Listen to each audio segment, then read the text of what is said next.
She was only a child, a defenseless, quiet girl whose life became an endless fight for survival. No one knew the hell that lurked behind her home's closed doors until it was too late. The story of Imani Moss is more than a tragedy, it's a cry for help that went unheard. What went wrong? Why did those who were supposed to protect her turn away? This story forces you to confront the kind of indifference that kills. Imani Moss was born on April 23, 2003, in a small town in the state of Georgia, USA. Her early childhood was marked by hardship. The family was poor, and her parents' relationship was far from harmonious.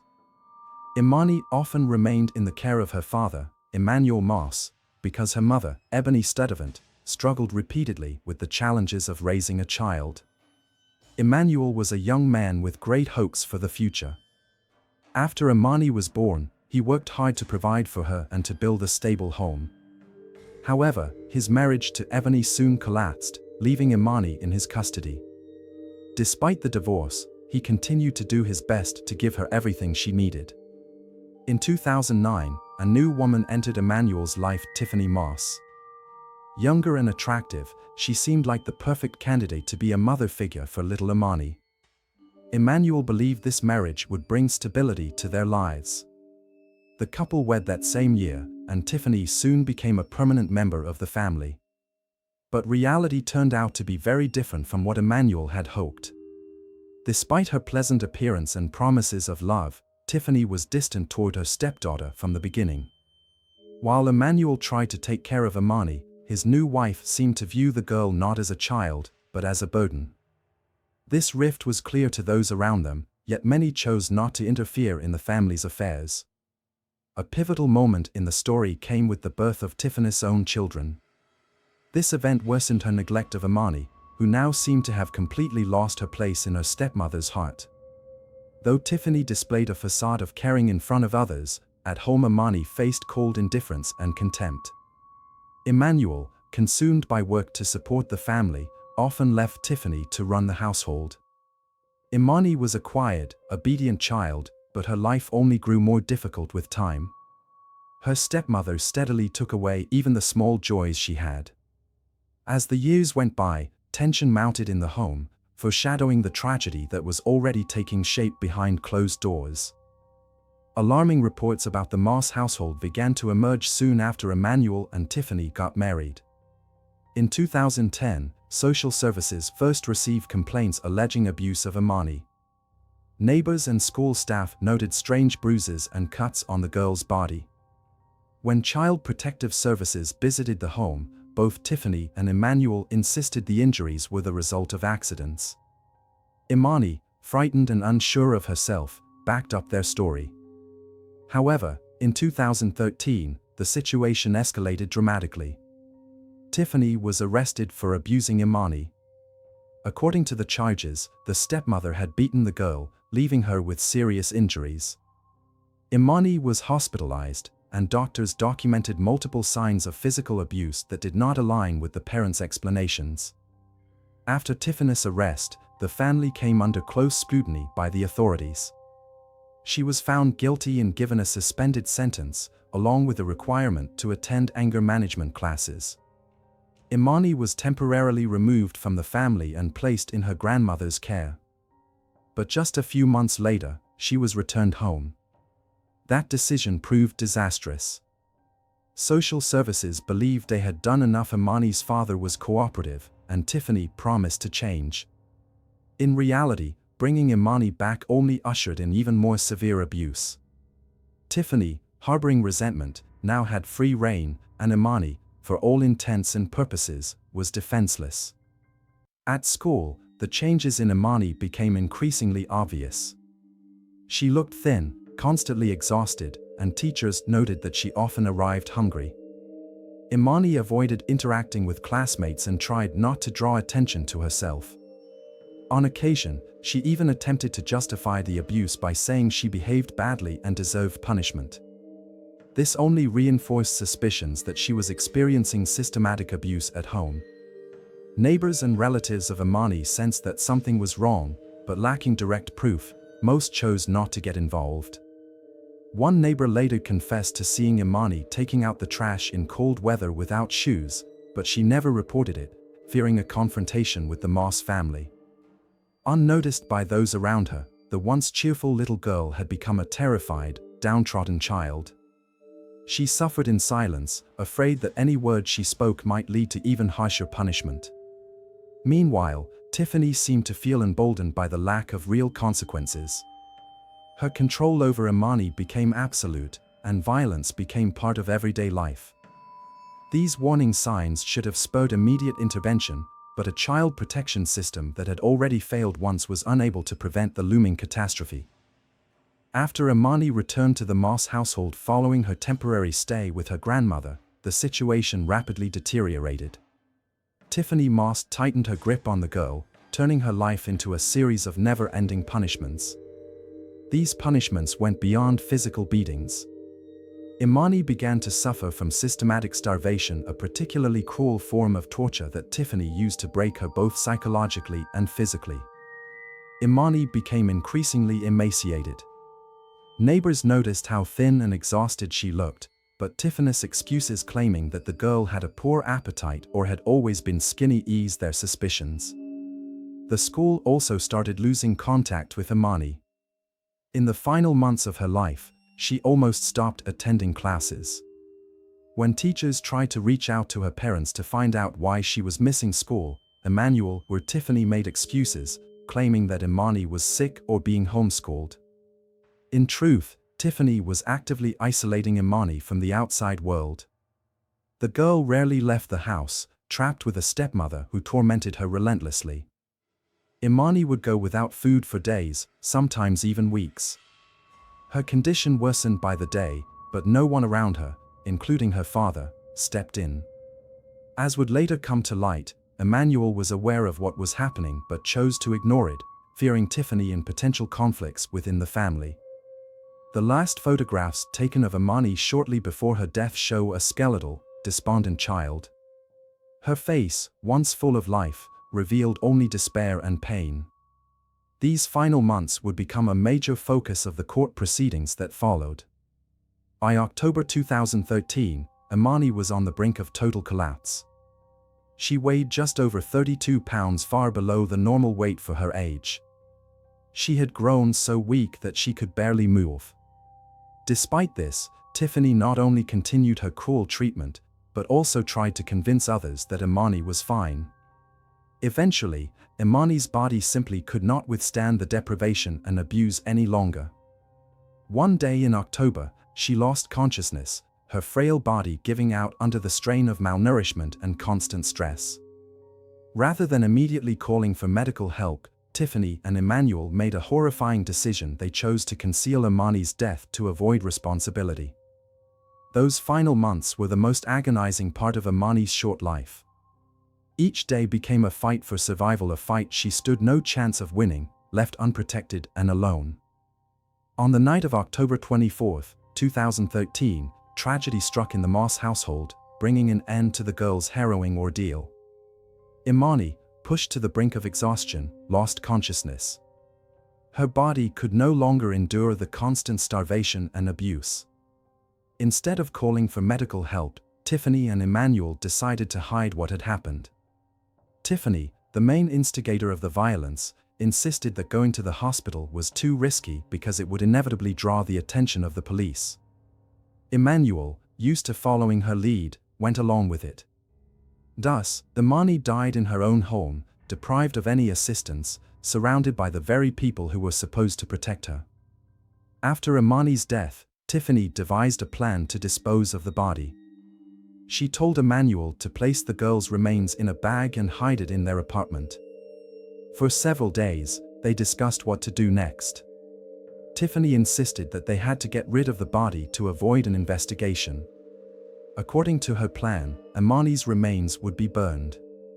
On October 26, following Tiffany's instructions, Emmanuel took Imani's body to a deserted area not far from their home. He used a trash bin to conceal her and set it on fire, hoping the flames would destroy the evidence. However, the remains were not completely incinerated, and the crime soon came to light. At the scene, Emmanuel left belongings that caught the attention of passers-by. The smell of burning and a charred trash container raised suspicions, prompting someone in the neighborhood to call the police. When law enforcement arrived, they found the child's remains. Forensic tests quickly confirmed that it was Imani Moss. Emmanuel was arrested almost immediately after authorities discovered the body. During questioning, he confessed that he knew what was happening to Imani but claimed he acted under his wife's influence. He described Tiffany's plan to conceal the evidence and detailed the events of the night Imani died. Police also arrested Tiffany, who denied any involvement in the crime until the very end. Nevertheless, her behavior and her husband's testimony became key evidence in the investigation. Detectives were confronted with a crime so brutal and methodically planned that it shocked even the most seasoned officers. The discovery of Imani's body marked the final point in a series of horrific events that could have been prevented. That night forever changed the lives of everyone swept up in the tragedy and raised serious questions about the role of social services that failed to protect this child. The discovery of Imani Moss' body marked the beginning of one of the most high-profile child abuse cases in Georgia's history. Officers arriving at the scene immediately recognized the severity of the crime. The girl's remains, found in a trash container, were so badly burned that DNA analysis was required for identification. However, the initial statements by Emmanuel Moss, who was arrested on the spot, quickly shed light on what had happened. Emmanuel admitted that Imani died from starvation. He also described how his wife, Tiffany, insisted on burning the body to hide the evidence. Her plan was simple: dispose of the remains and pretend Imani had simply gone missing. But the details Emmanuel shared with police shocked even veteran investigators. Forensic experts determined that Imani's death resulted from prolonged malnutrition. She weighed under 32 pounds, about 14 kilograms, a weight that is entirely untenable for a 10-year-old child. Burn marks on her body confirmed that, after death, she was subjected to an attempt to destroy evidence. Police also found signs of systematic abuse in the family's apartment: an empty refrigerator, dirty rooms, and clear indications of the girl's isolation. Following Emmanuel's arrest, Tiffany tried to evade responsibility. She claimed she had nothing to do with her stepdaughter's death and accused her husband of abuse. However, her own actions betrayed her. Emmanuel's testimony and a mountain of evidence pointed to her culpability. For instance, records from her phone and computer showed internet searches about disposing of a body, key evidence in the case against her. During interrogations, investigators learned that Tiffany controlled nearly every aspect of the household, including Imani's relationship with her father. Emmanuel, as he later stated, feared his wife and rarely interfered with her parenting methods. That did not absolve him of guilt. Investigators concluded that he knowingly ignored his daughter's suffering to avoid confrontation. While Emmanuel tried to shift the blame onto Tiffany, his statements only strengthened the case against him. His passive participation and agreement with Tiffany's plan were painfully clear. Both parents became the center of the investigation, with the public demanding the harshest possible punishment. Meanwhile, journalists and local residents focused not just on the parents' actions but also on the role of social services. Many questioned why Imani had been returned to her family after previous abuse allegations. Her tragedy became a symbol of systemic failures in child protection, sparking widespread outcry across the nation. By this point, the Imani Moss case served as a harrowing example of extreme cruelty that could have been prevented through proper oversight. Ahead lay the court proceedings, which would have to answer how such a crime could have occurred. The trial over Imani Moss' death began in 2015 and attracted enormous public attention. The two main defendants were Tiffany Moss and Emmanuel Moss, each offering a different version of events. The court hearings lasted several months, and the details that emerged only heightened the public's outrage. Tiffany was charged with first-degree murder, child cruelty, and attempting to conceal a crime. The prosecution presented detailed evidence of her guilt, including Emmanuel's testimony, electronic records, and medical reports. Prosecutors portrayed her as a cold, manipulative individual who systematically abused Imani until the girl died of starvation. Information extracted from Tiffany's phone and computer played a crucial role in the case. The prosecution showed that she had searched for ways to destroy a body and studied how to hide evidence of abuse. These records became indisputable proof of her intent. Tiffany chose an unusual defense strategy. She dismissed her attorney and decided to represent herself, a move that shocked many. Her court appearances were weak and disjointed.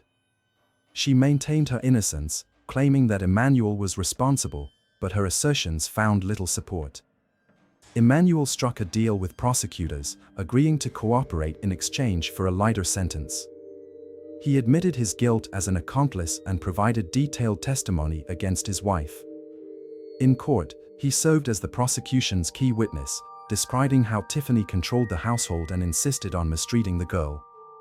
Nonetheless, the court did not absolve Emmanuel of his inaction. Prosecutors emphasized that, as Imani's father, he was obliged to protect her but instead left her at the mercy of a cruel stepmother. His agreement to burn the body was one of the most damning episodes, demonstrating his complicity. Emmanuel was sentenced to life in prison without the possibility of parole. His confession spared him the death penalty, but he remains forever stigmatized as the father who betrayed his child. A jury unanimously found Tiffany guilty on all counts.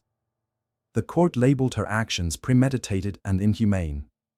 In 2019, Tiffany was sentenced to death, a rare case in the United States in which a woman receives capital punishment.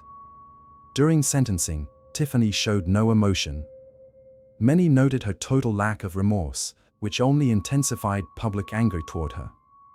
Her fate became emblematic of a level of cruelty that stunned even seasoned judges and prosecutors. The sentences stirred mixed reactions. Most people supported the harsh penalties, viewing them as just. Yet activists also raised questions about the shortcomings of social services, which could have prevented Imani's death.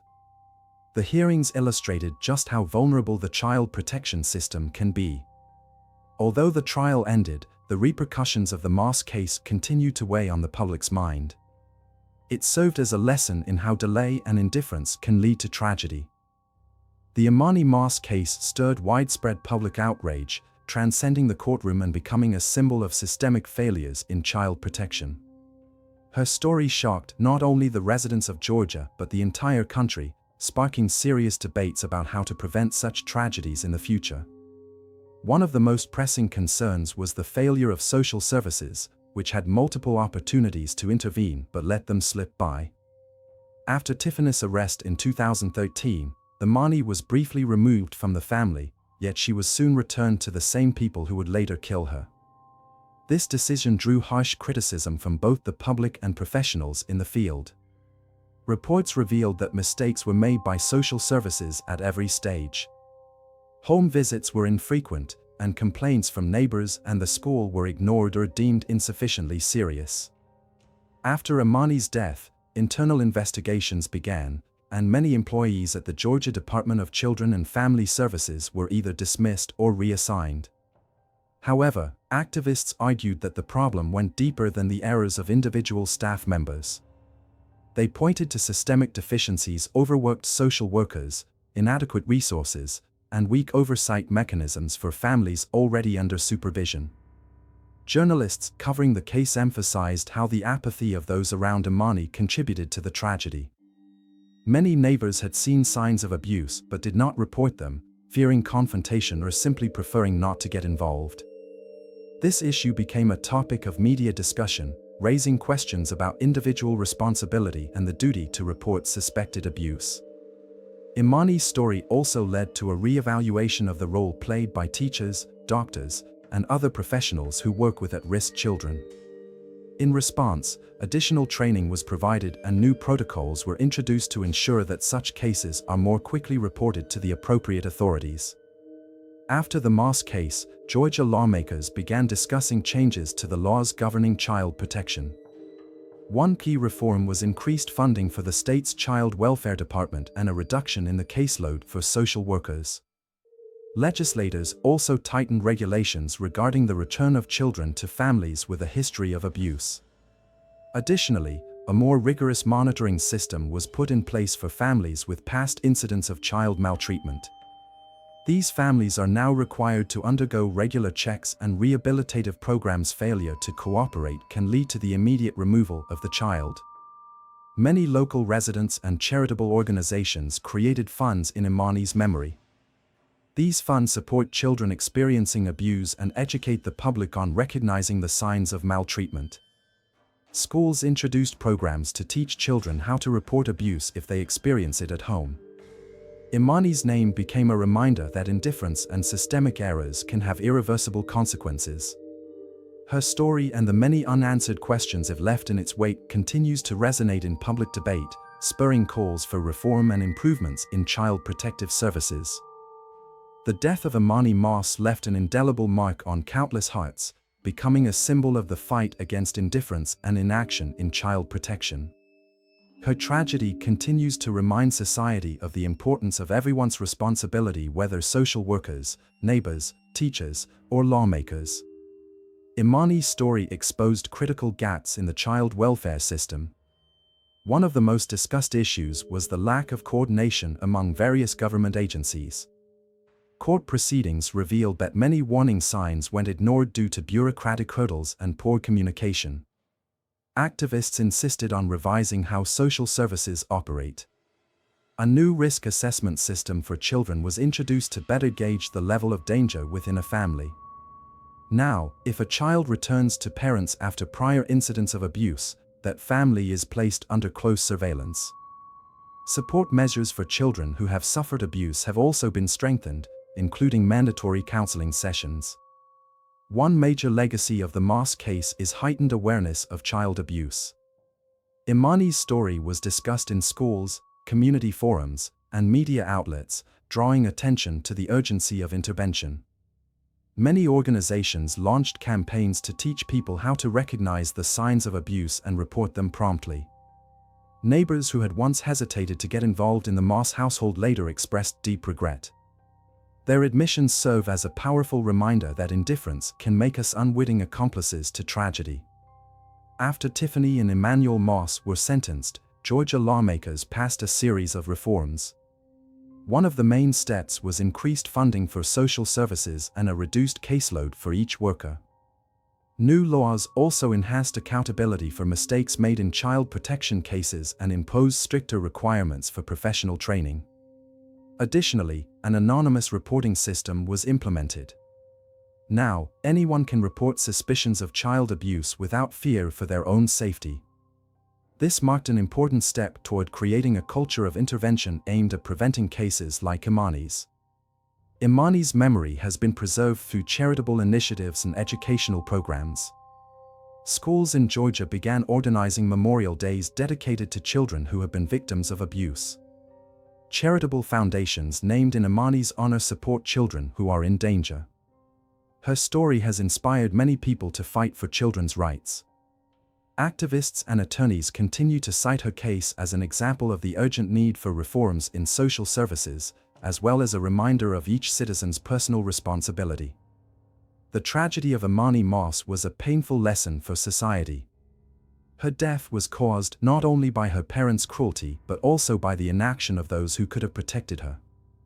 Yet her name is now associated with a movement for change. Because of her memory, thousands of children have a better chance of receiving help, and society has become more attuned to the suffering of its most vulnerable. Imani's memory lives on, urging us never to turn away when a life may depend on our willingness to act.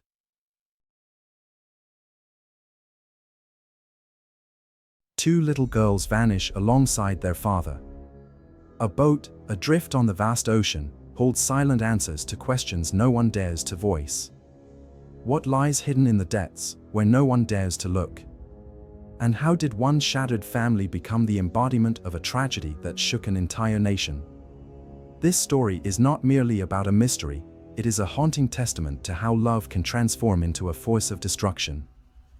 The Jimeno Zimmerman family resided on the island of Tenerife, one of the most picturesque regions of the Canary Islands. Thomas Jimeno and Beatrice Zimmerman met nearly a decade ago.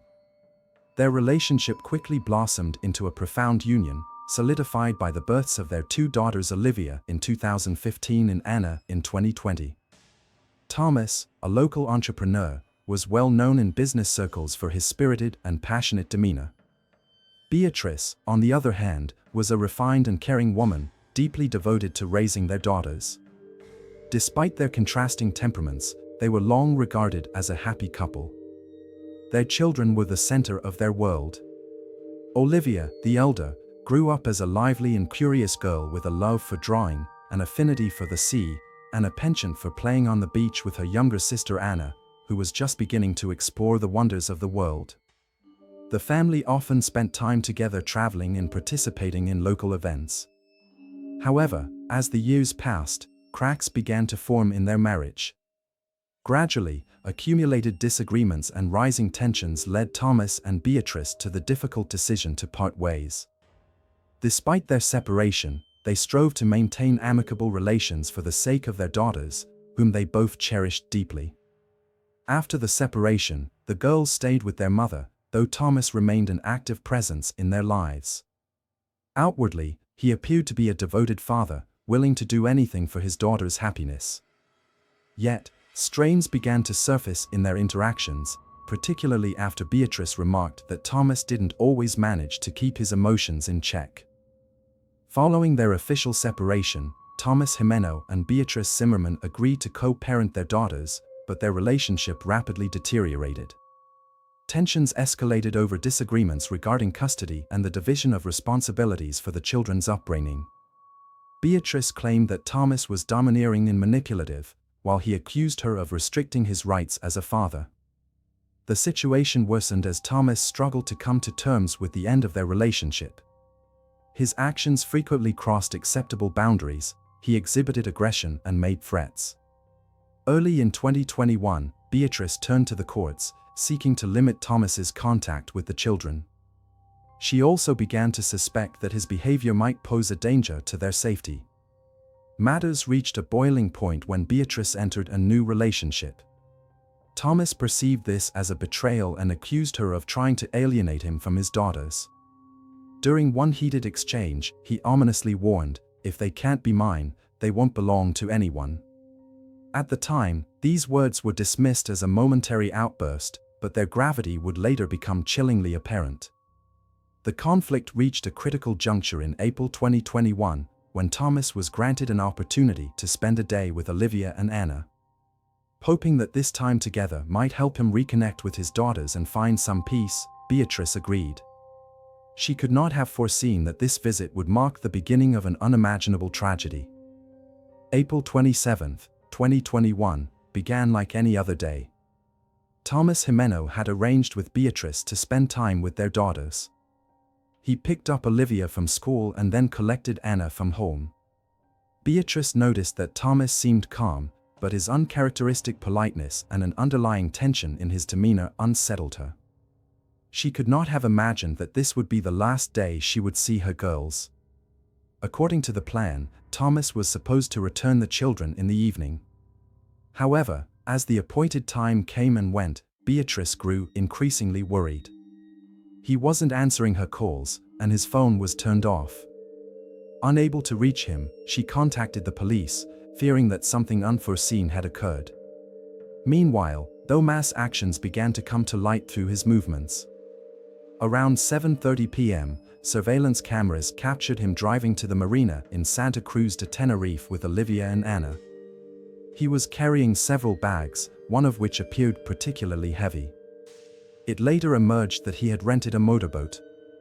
A critical moment unfolded at 9:30 p.m. when the mouse boat set out to sea. Hours later, the vessel was discovered adrift in open water. Neither the children nor their father were on board. The empty boat became the first alarming clue in a case that would soon captivate the nation.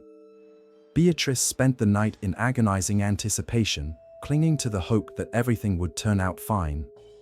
But her worst fears began to materialize the following morning when the police reported finding the abandoned boat. There were no signs of Thomas or the girls. This discovery marked the beginning of an extensive investigation involving law enforcement, the Coast Guard, and countless volunteers. On the morning of April 28, 2021, Beatrice officially reported the disappearance of her daughters to the police. She detailed Domas' plans for the day, his unsettling behavior, and his refusal to answer calls.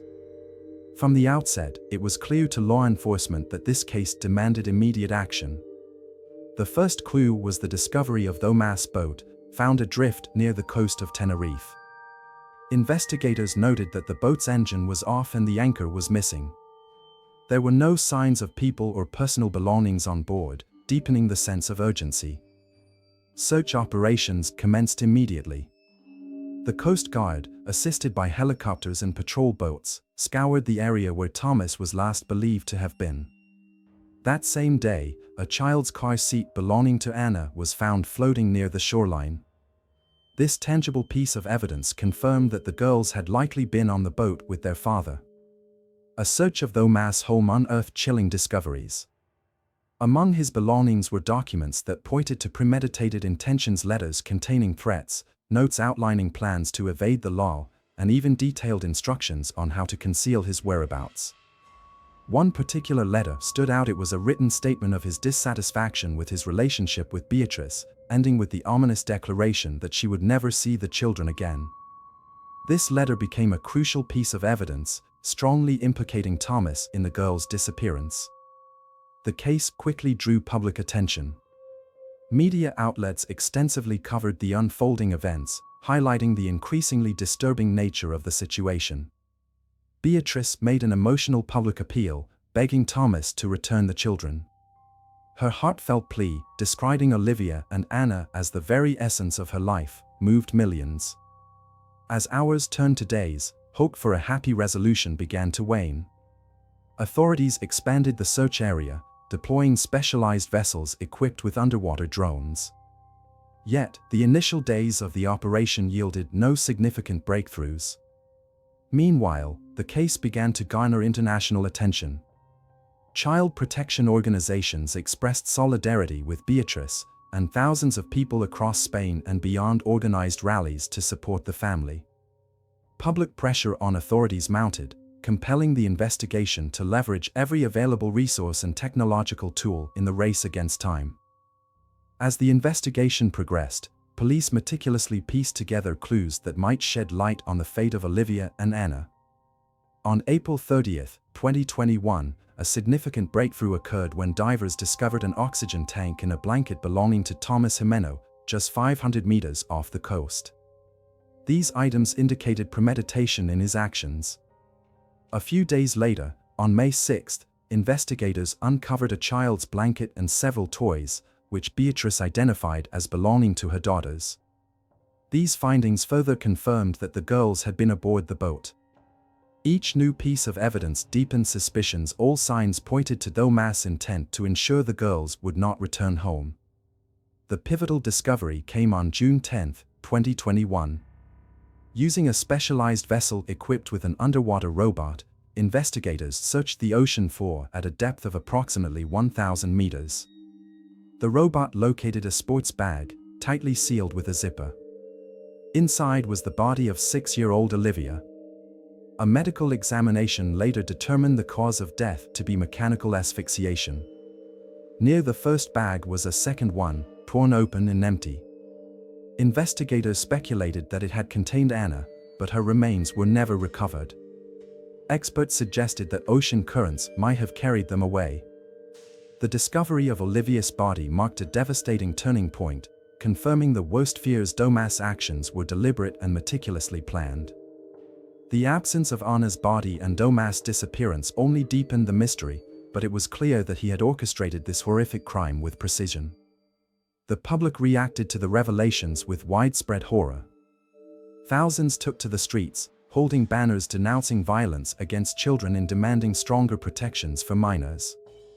The Canary Islands declared a period of mourning, and Olivia's name became a symbol in the fight against domestic violence. Meanwhile, Beatrice struggled to summon the strength to continue searching for her younger daughter.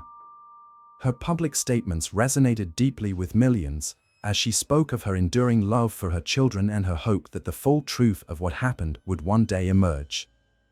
Following the discovery of Olivia's body, the investigation focused intensely on locating Ana and Thomas Jimeno. Authorities understood that time was not on their side. The ocean's powerful currents and vast depths posed significant challenges to the search. Advanced technologies were deployed, including underwater robots, sonar systems, and specialized vessels. The search area encompassed large stretches of the Atlantic Ocean surrounding the Canary Islands. The operation was intricate, demanding precise coordination. Divers and specialists operating underwater equipment faced formidable obstacles: low visibility, strong currents, and the need to dive to depths exceeding 1,000 meters. Despite these challenges, the investigation pressed forward relentlessly. Psychological analysis became a critical component of the case. Experts sought to reconstruct Thomas' mindset and motivations.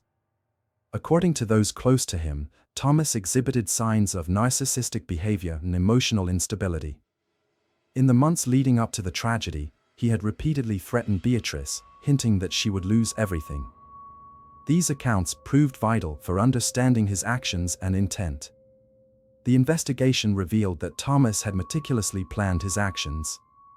He had rented the boat several days before the disappearance, withdrawn large sums of money, and transferred some of his assets to anonymous accounts.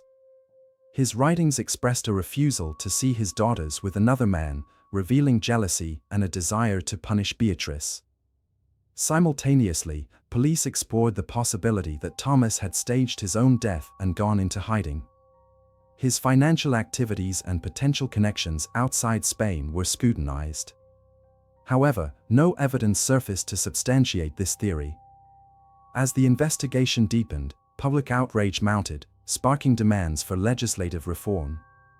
The case of Ana and Olivia highlighted gaps in child protection within the context of domestic conflict. Tens of thousands signed petitions calling for stricter penalties for violence and better oversight of parents with histories of threats or aggression. Despite exhaustive efforts, Ana's body was never found. This left many questions unanswered and compounded Beatrice's grief. Yet, she clung to the hope that one day, the truth about her youngest daughter would come to light. After the discovery of Olivia's body and other evidence confirming the tragic fate of the girls, investigators turned their focus to the fate of Thomas Jimeno. His disappearance raised numerous questions. Had he truly perished, or was it a calculated escape to avoid justice? The investigation pursued both possibilities. Using GPS data from the rented boat, authorities determined that after setting sail, Thomas spent several hours at sea before the boat drifted back to the location where it was later found abandoned. The GPS track stops in areas with depths of up to 1,000 meters, the same locations where Olivia's body and items belonging to Ana were later discovered. Yet, no trace of Thomas or evidence of his death was found. Investigators theorized that Thomas might have deliberately scuttled the boat and abandoned it, possibly using a flotation device or the assistance of accomplices to escape. This hypothesis was supported by his financial maneuvers. Shortly before his disappearance, he transferred substantial sums of money to anonymous accounts, which could have been used to fund his getaway. However, the alternative theory, suicide, was also plausible. Psychological evaluations and witness testimonies pointed to his emotional instability. His chilling declaration, "If they can't be mine, they won't belong to anyone," could have been the culmination of his despair and a final act of vengeance against Beatrice. His disappearance, like his actions, bore the marks of careful planning, making his ultimate intentions difficult to decipher. For Beatrice, the uncertainty was a profound burden. In her public statements, she emphasized that whether Thomas was alive or dead, his actions were unforgivable. Her focus shifted toward advocating for stronger protections for children in similar circumstances and raising awareness of the dangers posed by emotionally unstable parents. The search for Thomas continued for several months. However, the lack of new evidence, the ocean's immense depths, and its powerful currents rendered the effort nearly impossible. By late 2021, investigators officially announced that Thomas had most likely perished at sea. While this conclusion remained speculative, it allowed Beatrice and the public to begin the process of healing, turning their attention to the lessons learned from the tragedy. The heartbreaking story of the Jimeno Zimmerman family not only shook the nation but also ignited calls for change. The public demanded action from authorities to prevent similar incidents in the future. In response, people united in memory of Anna and Olivia, turning their story into a catalyst for reform and a symbol of hope against the devastation of domestic violence. Following the discovery of Olivia's body, the case of Anna and Olivia Jimeno Zimmerman gained widespread public resonance. Their story became a symbol of the devastating impact of domestic violence and the failures of child protection systems. Media outlets across Spain and beyond published articles and reports, highlighting the urgent need for legislative reforms. Memorial gatherings took place throughout Spain, with the Canary Islands witnessing particularly large-scale events. In Santa Cruz de Tenerife, residents gathered in the main square, lighting candles and laying flowers in memory of Olivia and Anna. The community expressed solidarity with Beatrice, condemning violence and demanding stronger safeguards for children in contentious family situations. Social media emerged as a powerful platform for discussion and calls to action. The hashtag #AnnaWhyOlivia became one of the most trending topics in Spain, with users from around the world offering condolences and sharing stories of their own struggles against domestic violence. Child advocacy organizations launched campaigns to draw attention to the systemic issues highlighted by this tragedy. One of the key points of debate was the effectiveness of custody systems and violence prevention measures. Many criticized state institutions for failing to act in time to protect the girls, despite the threats Thomas had made. In response, the Spanish government announced plans to begin reforming domestic violence protocols and tightening oversight in cases involving children. For Beatrice, these days were an immense trial. Despite her overwhelming grief, she found the strength to speak at public events, urging people to support initiatives aimed at protecting children. Her speeches, filled with pain and determination, inspired many to advocate for justice. She declared, "I lost my daughters, but if their story can save even one child, their lives will not have been in vain." This phase of the investigation and the public's reaction underscored that the tragedy of Olivia and Anna was not merely a personal loss but a national reckoning. It became a catalyst for reflection, action, and change, touching hearts across the country and beyond. The case of Anna and Olivia Jimeno Zimmerman left an indelible mark on the history of the Canary Islands and all of Spain. In September 2021, a memorial was unveiled in Santa Cruz de Tenerife to honor the girls. It stood not only as a tribute to their loss but as a call to acknowledge the pervasive issue of domestic violence. The sculpture, created by a local artist, depicted two angels holding hands, their faces turned toward the heavens. Inscribed on a pedestal were the words "In memory of Anna and Olivia and all children whose lives were taken by violence. May their light illuminate the path to justice." The unveiling ceremony drew hundreds, including government officials, activists, and citizens who gathered to support the family and advocate for change. Beatrice Zimmerman played an active role in the creation of the memorial. For her, it was a way to preserve the memory of her daughters and a reminder that the fight to protect children must never cease. She established a charitable foundation dedicated to helping families in crisis and safeguarding children from violence. The tragedy of Anna and Olivia also led to significant legislative changes in Spain. In early 2022, a new law was passed to strengthen protections for children in families marked by conflict or threats.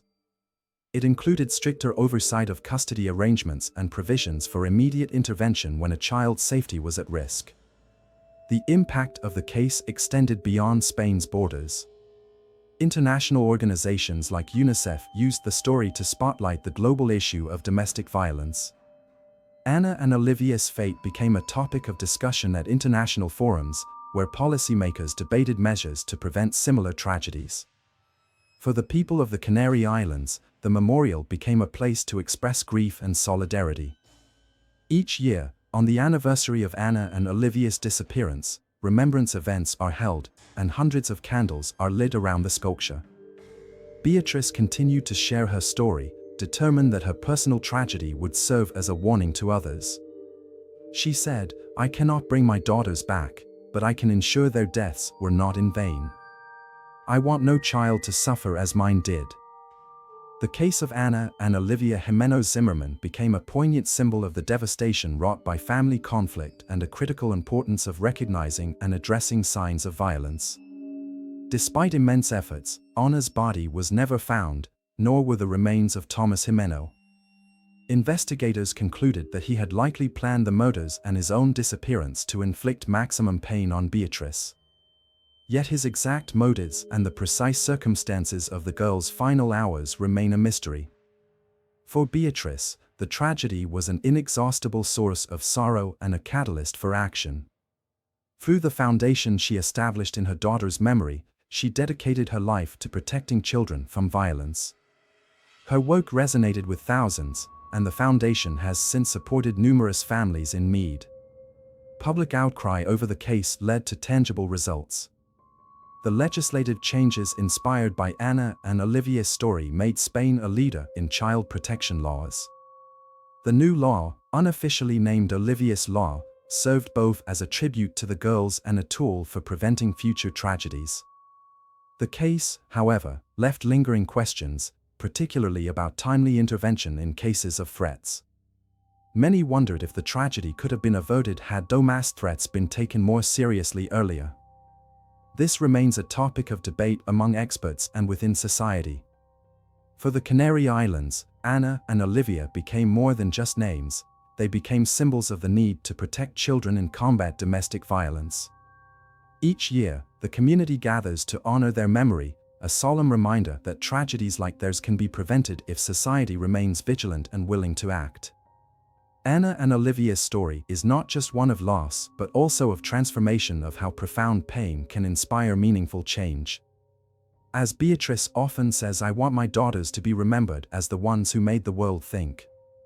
May their light remind us that we must protect our children. Their fate will remain in memory as a tragic lesson that must never be repeated.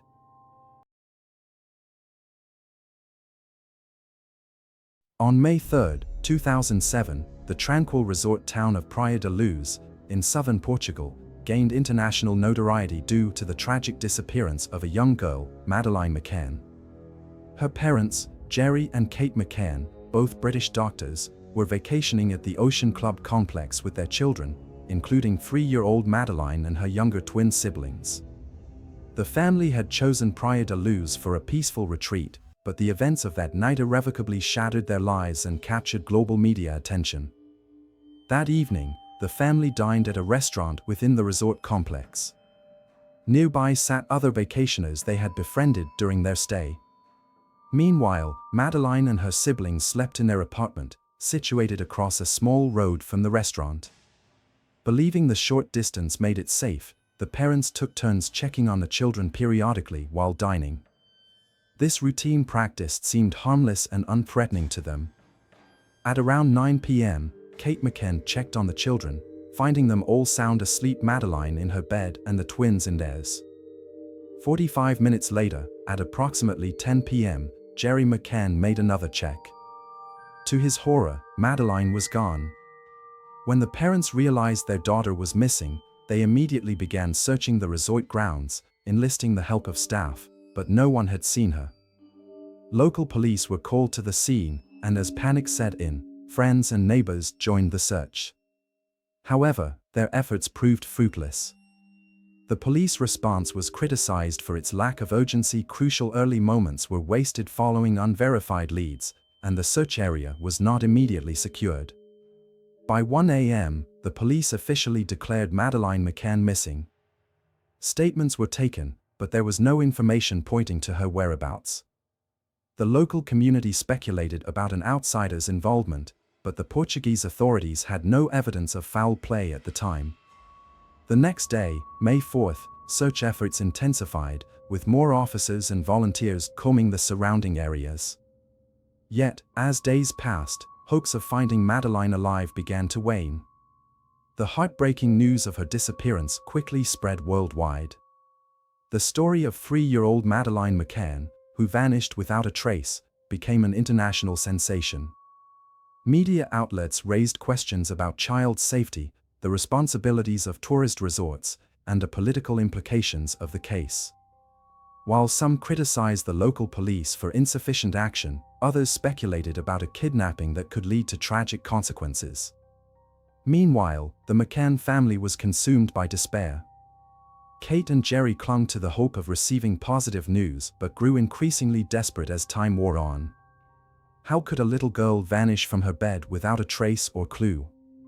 This marked the beginning of the most challenging phase of the investigation, which would unfold over the coming weeks.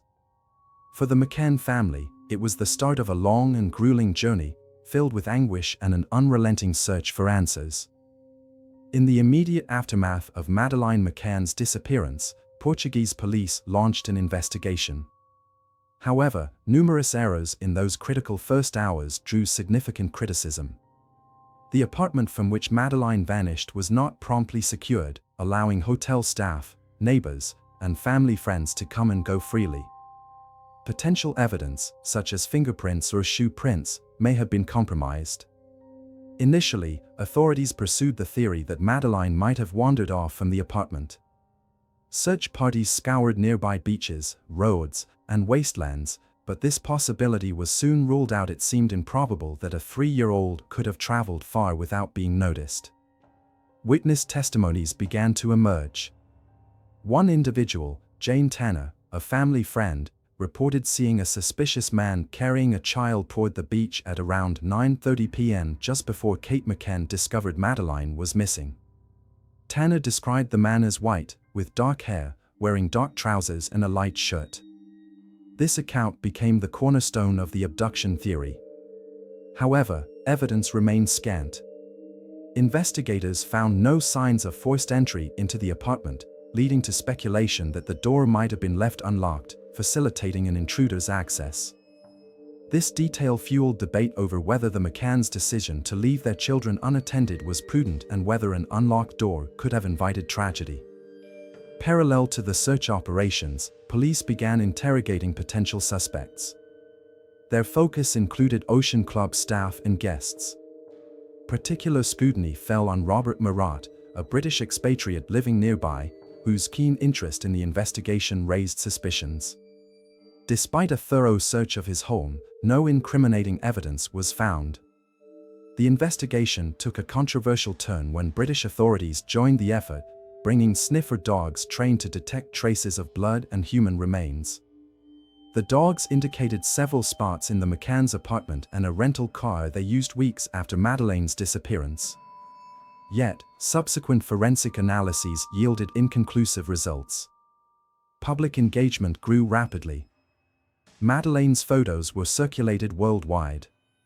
Her parents established a support fund and launched a social media campaign, appealing for her return. Donations poured in from charities, celebrities, and ordinary people, funding an expansive awareness drive. Despite these efforts, the investigation stalled. Criticism of the Portuguese police intensified, with many accusing them of mismanaging the case and losing critical early evidence. The abduction theory gained traction, but direct proof remained elusive. As days turned into weeks, Madeleine McCann's disappearance became a global sensation. Journalists flocked to Praia da Luz, documenting every development. The mounting pressure on law enforcement transformed this tragedy from a family's personal nightmare into a symbol of systemic failings in child disappearance investigations. Despite the global resonance and intensive police efforts, clarity in Madeleine McCann's case only seemed to diminish. In the absence of concrete evidence, investigators unexpectedly turned their attention to her parents, Kate and Jerry McCann. This shift occurred after British specialists working with cadaver dogs reported finding traces of blood and the scent of a corpse in the McCanns' apartment. Key findings were noted in a bedroom wardrobe and near the sofa where Madeleine was believed to have been before her disappearance. The dogs also indicated the trunk of a rental car the McCanns used weeks after Madeleine went missing. These discoveries gave rise to a chilling theory: Madeleine might have died in the apartment, and her parents allegedly concealed the incident. Portuguese authorities, eager to advance the investigation, officially named Kate and Jerry as suspects, granting them arguido status in September 2007. The McCanns vehemently denied any involvement. They insisted that no harm had come to their daughter and that the evidence could have been contaminated. They repeatedly claimed they were victims of injustice and undue pressure from Portuguese authorities. Public opinion became divided. Some sympathized with the parents, while others harbored suspicions about their potential involvement. Further complicating matters was a leak of sensitive information to the press. Portuguese journalists published details of the alleged findings and personal information about the family, fueling a storm of rumors and accusations. Some tabloids speculated that Kate McCann might have accidentally harmed her daughter in a moment of frustration, while others suggested an overdose of sedatives given to the children to help them sleep. These allegations led to threats against the McCanns. Critics in social media accused them of negligence for leaving their children unattended, and petitions surfaced, demanding they be held accountable. However, the family's supporters argued the accusations were baseless and detracted from the search for the real abductor. Meanwhile, forensic experts analyzed DNA samples from the locations identified by the dogs. The results were inconclusive. While some traces could have belonged to Madeline, the samples were too limited and potentially contaminated to provide definitive answers. In September 2007, the McCanns decided to return to the UK, citing feelings of isolation and unjust treatment in Portugal. Prominent British figures, including politicians, came to their defense. Notably, the UK Attorney General issued a statement urging Portuguese authorities to thoroughly analyze the evidence before proceeding with any accusations. By November 2007, the case against the McCanns began to collapse. Portuguese prosecutors could not produce sufficient evidence to sustain the allegations. By the summer of 2008, their status as suspects was officially lifted. However, this period left deep scars on the family. Kate McCann later described it as an unending torment that irrevocably altered their lives. Ultimately, the investigation reached a deadlock instead of progress. Portuguese authorities closed the case in 2008, citing a lack of new leads. The McCanns, however, refused to give up, employing private investigators and organizing extensive campaigns to gather information. Yet, Madeleine's disappearance remained an enigma. It was a time when suspicion cast its shadow over everyone involved, but the truth remained elusive. Only in the future would the investigation receive new impetus, but for the McCann family, this period was among the most harrowing of their lives. By 2008, Madeleine McCann's case had transcended the boundaries of a typical investigation. It became a global story, eliciting profound emotional responses and drawing attention to the issue of child disappearances worldwide. Alongside sympathy and a desire to help, the case also sparked controversies, scandals, and power struggles. Public interest in Madeleine's disappearance was immense from the outset. Within days, her photograph had appeared in major international media outlets, including those in the UK, Portugal, the US, Canada, and Australia. A campaign organized by her family captured the attention of celebrities and politicians. Figures like David Beckham and J.K. Rowling publicly called for help in finding Madeleine, and millions of pounds were donated to the Find Madeleine Fund. This fund became a crucial tool in the search for Madeleine. Its resources were used to hire private investigators, create and distribute posters, fund advertisements, and organize search operations. The McCanns leveraged media platforms extensively, ensuring the case remained in the public eye. In May 2009, Kate and Gerry released a video plea, urging people not to abandon the search for their daughter. In the UK, politicians became actively involved. Then Prime Minister Gordon Brown pledged full government support to the McCanns. British police soon began collaborating with their Portuguese counterparts, providing analysts, detectives, and experts. This intensified pressure on Portugal and strained relations between the two nations. While the British press largely supported the family, Portuguese media adopted a more critical stance. Local journalists highlighted the parents' decision to leave their children unattended and criticized their extensive media involvement. This cross-national divide only fueled public fascination, turning the case into a subject of international debate. Accusations against the McCanns further amplified interest. After their status as suspects was lifted, public opinion remained polarized. For some, this was evidence of Portuguese police incompetence. For others, it demonstrated undue media pressure forcing authorities to drop the investigation. One of the case's lasting impacts was heightened awareness of the need for reform in handling child disappearance cases. Discussions began in the UK about creating a unified missing children registry and revising investigation protocols. Portuguese authorities also faced scrutiny and later made procedural changes. Despite the global resonance, progress in Madeleine's case remained minimal. The McCanns never lost hope, continuing to work with private investigators and forensic experts while utilizing every available resource. Among their most notable efforts were age progression images, showing how Madeleine might look years after her disappearance. These images were distributed widely to social media, posters, and videos, though no significant leads emerged.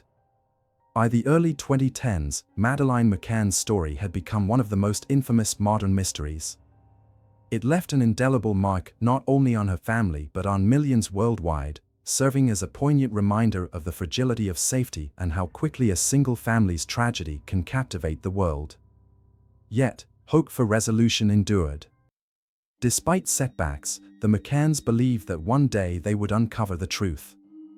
This indomitable spirit became the cornerstone of their campaign, continuing to draw attention years after the events unfolded. By the mid-2010s, the lack of significant progress in Madeleine McCann's case gave rise to numerous theories and speculations about her disappearance. Each hypothesis had its proponents and critics, yet none provided the definitive evidence needed to illuminate what had transpired. The most widely accepted theory remained abduction. Jane Tanner's testimony about a man carrying a child supported this idea.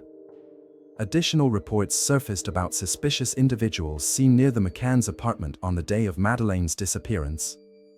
One such figure was described as a middle-aged man with dark hair, dressed in work clothes, spotted loitering near the apartment hours before Madeleine vanished.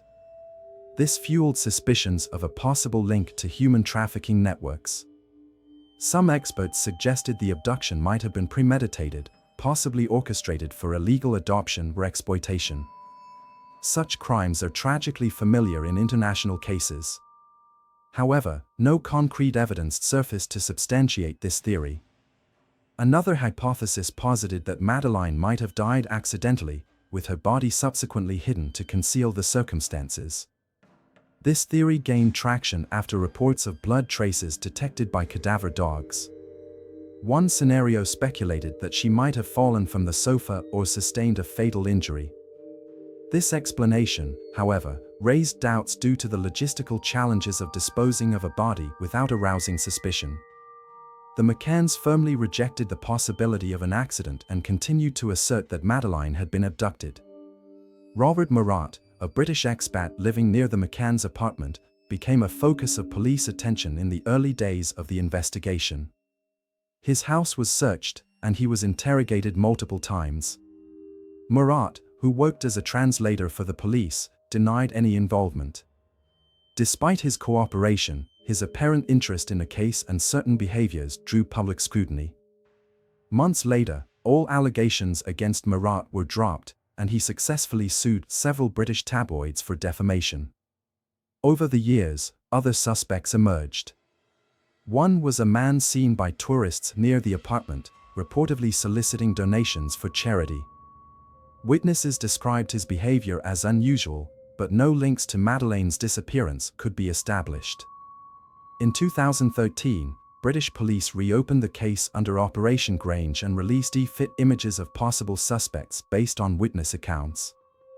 These composites circulated widely in the media, yet none of the individuals depicted were conclusively identified. As time passed, conspiracy theories gained momentum.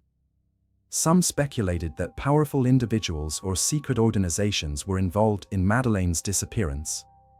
These theories often relied on coincidences or unverified claims but gained traction through internet forums and social media. Local authorities also faced scrutiny. Some speculated that Portuguese police might have concealed evidence to protect the region's reputation as a tourist destination. The primary obstacle in the investigation remained the absence of definitive evidence. None of the theories explain how a child could vanish unnoticed from a locked apartment.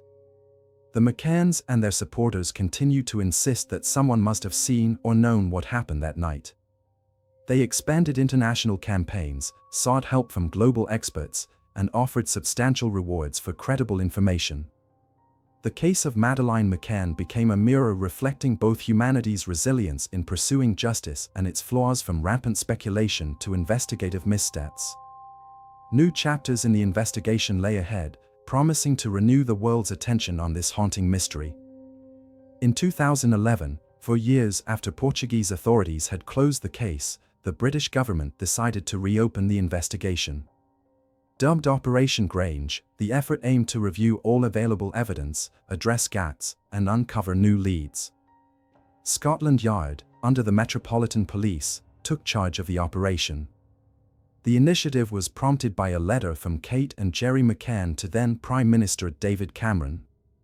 They argued that the Portuguese investigation had been insufficiently thorough and missed critical details. Cameron agreed, allocating additional resources and funding to the British-led review. Operation Grange's mandate was to explore all plausible scenarios, from abduction to accidental death.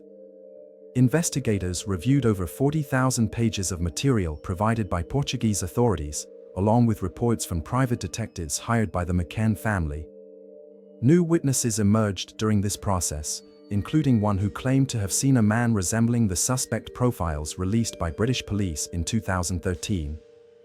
This individual had reportedly been near the McCann's apartment the night Madeleine disappeared. Investigators also examined a series of burglaries that had occurred in Praia da Luz shortly before Madeleine's disappearance.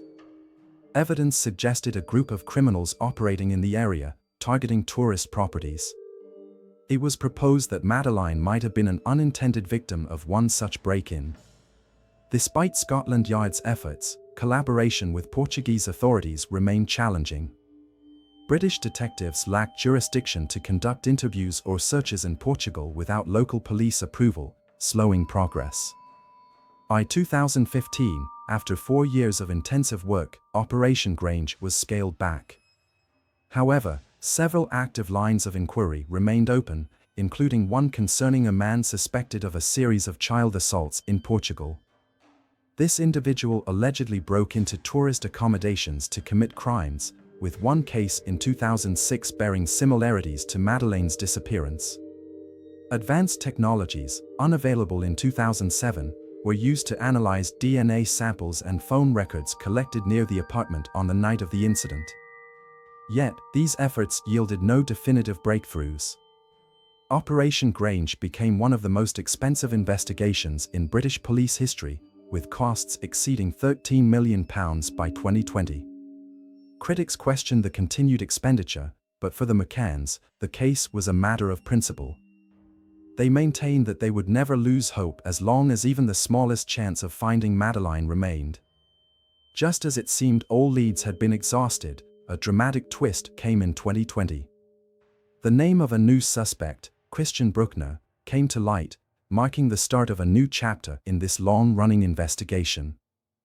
In June 2020, the Madeleine McCann case saw an unexpected breakthrough. German authorities announced that Christian Bruckner, a German national, was the prime suspect in the girl's disappearance. This revelation instantly captured global attention, rekindling hopes for long-awaited answers. Christian Bruckner, 43 at the time of the announcement, was already known to German police for his extensive criminal record, including theft, drug offenses, and sexual crimes. At the time, he was serving a prison sentence for the 2005 rape of a 72-year-old woman in Praia da Luz just 2 years before Madeleine disappeared. Bruckner had lived in Portugal for several years, frequently changing residences and working odd jobs. In 2007, when Madeleine vanished, he was staying near the Praia da Luz resort. Investigators uncovered that his phone was active in the vicinity of the McCann's apartment on the night of the disappearance. Crucial to identifying Bruckner as a suspect were phone records. German investigators discovered that his phone had been used near the crime scene on the evening of May 3, 2007. A call made approximately an hour before the presumed time of abduction further solidified suspicions. Additionally, police learned that Bruckner owned an old camper van that he used to travel across Portugal. Neighbors recalled seeing him living in the vehicle and described his behavior as suspicious. German authorities searched the camper and his former residences, though the findings were not fully disclosed. German prosecutors stated they had evidence of Madeleine McCann's death but refrained from revealing details, maintaining that they were treating the case as a murder investigation. This announcement sent shockwaves through those who had clung to the hope that Madeleine might still be alive. Bruckner denied any involvement in the case. Through his lawyers, he refused to cooperate with investigators and maintained his innocence. Despite the new lead, the case remained fraught with challenges. German, British, and Portuguese authorities faced legal and procedural obstacles. Cooperation between Portugal and Germany was hindered by differing legal systems, complicating the sharing of evidence. In the UK, debates about Scotland Yard's role resurfaced. Some argued that British investigators should apply more pressure on Germany to expedite the investigation, while others acknowledged the persistent lack of direct evidence. Kate and Gerry McCann responded to the news with cautious optimism. In their statement, they expressed gratitude for the renewed efforts and reiterated their hope for a resolution. However, they emphasized that without concrete proof of their daughter's death, they would continue to believe in her eventual return. The naming of Christian Bruckner breathed new life into the investigation but also sparked controversy. Some criticized the announcement as premature, given the absence of irrefutable evidence, while others viewed it as a significant step toward resolving the case. By the late 2020s, Bruckner remained the prime suspect. German prosecutors continued to build their case, but progress was slow due to legal complexities and procedural delays. Whether the truth about Madeleine McCann's fate would ultimately emerge remained uncertain. The case continued to captivate the world, highlighting the challenges of international justice and the enduring mystery surrounding one of the most infamous disappearances of the modern era. Years after Madeleine McCann's disappearance, her case remains one of the most prominent mysteries of the 21st century. Despite immense efforts, a definitive resolution has yet to be achieved, leaving her family and the public in a state of painful uncertainty. However, the investigation has profoundly influenced international child safety standards, approaches to missing person cases, and media coverage of such tragedies. For Kate and Gerry McCann, their daughter's disappearance was a life-altering event. Years of searching took a toll on their emotional well-being, exacerbated by public scrutiny, isolation, and accusations. In interviews, Kate has described the profound impact of being falsely implicated in her daughter's disappearance. The McCanns never ceased their efforts to find Madeleine. The Find Madeleine Fund, established shortly after her disappearance, continues to operate, supporting not only the search for Madeleine but also efforts to help other missing children. The family has also been active in advocating for legislative reforms to assist families in similar situations. The case of Madeleine McCann provided critical lessons for law enforcement worldwide. Failures by Portuguese police such as delayed crime scene isolation and a sluggish initial response were widely criticized, prompting significant changes. In the UK, protocols for handling missing children cases were revised. The British National Crime Agency introduced new systems for sharing information with international authorities to expedite searches. Similarly, Portugal amended its legal frameworks to strengthen oversight of such investigations. The McCann's public campaign raised awareness among parents, emphasizing the importance of vigilance in ensuring children's safety, particularly during travel. Media coverage of the case set a precedent for examining journalistic ethics. While Madeleine's story dominated headlines for years, the aggressive nature of some reporting led to the spread of misinformation and baseless accusations. Several media outlets faced criticism for publishing unverified claims. The McCanns successfully sued numerous tabloids for defamation, prompting a reassessment of how sensitive cases are reported. These legal victories underscored the importance of ethical journalism in preserving the dignity of affected families. The Madeleine McCann case has shown how personal tragedy can drive systemic change. Its impact extends beyond one family, raising global awareness about child safety and international cooperation. The European Union introduced initiatives to create a unified database of missing children. Efforts to combat human trafficking considered a potential factor in Madeleine's case were also intensified. As of 2025, Christian Bruckner remains the primary suspect. German prosecutors continue to gather evidence, but no trials connected to the case have yet occurred. For the McCanns, the struggle for justice persists, with their enduring hope for answers as a guiding force. Though the case remains unsolved, Madeleine McCann's story stands as a poignant reminder of the power of collective determination. The mystery of the little girl who disappeared in Praia da Luz in 2007 has become not only a tragedy for one family but also a symbol of hope that continues to resonate across the globe.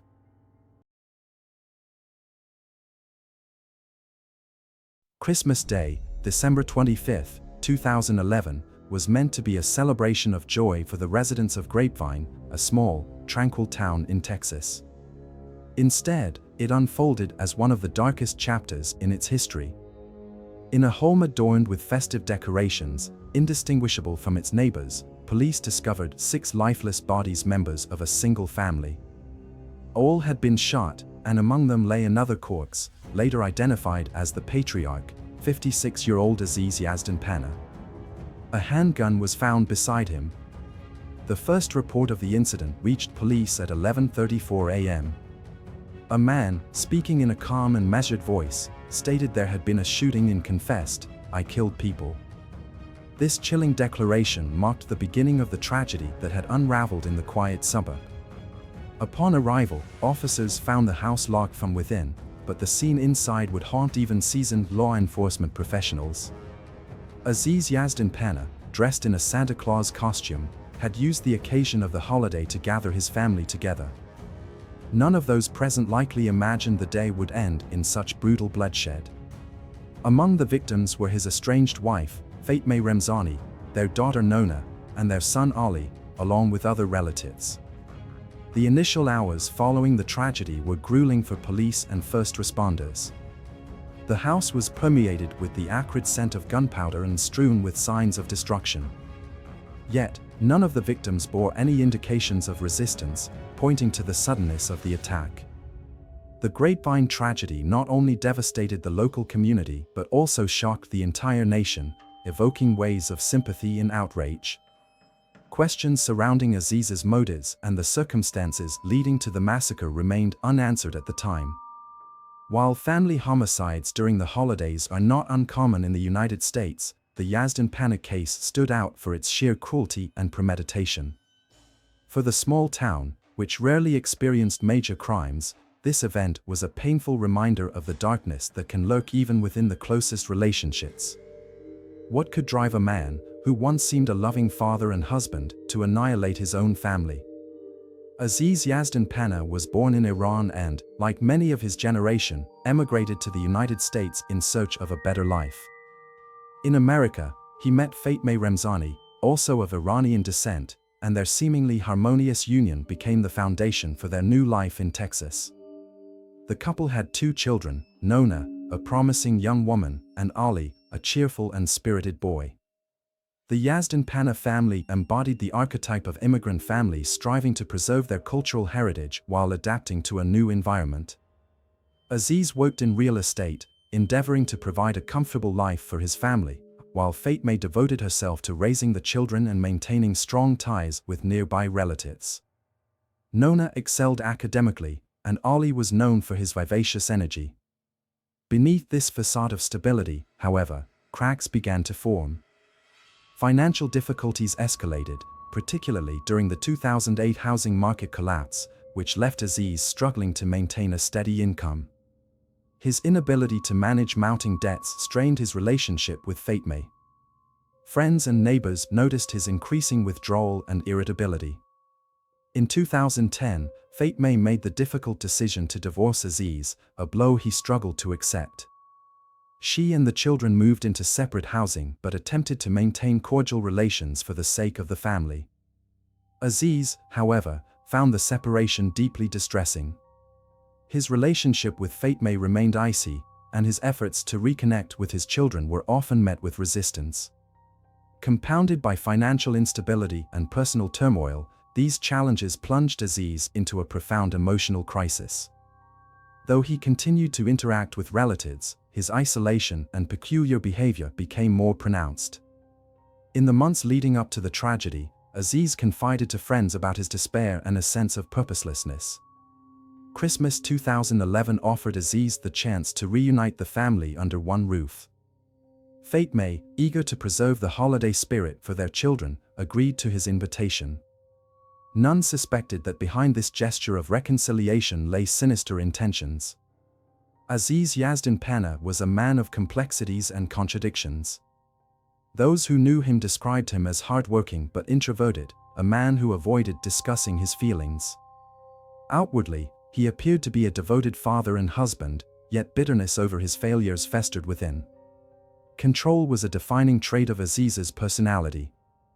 As the head of his family, he saw himself as responsible for their well-being.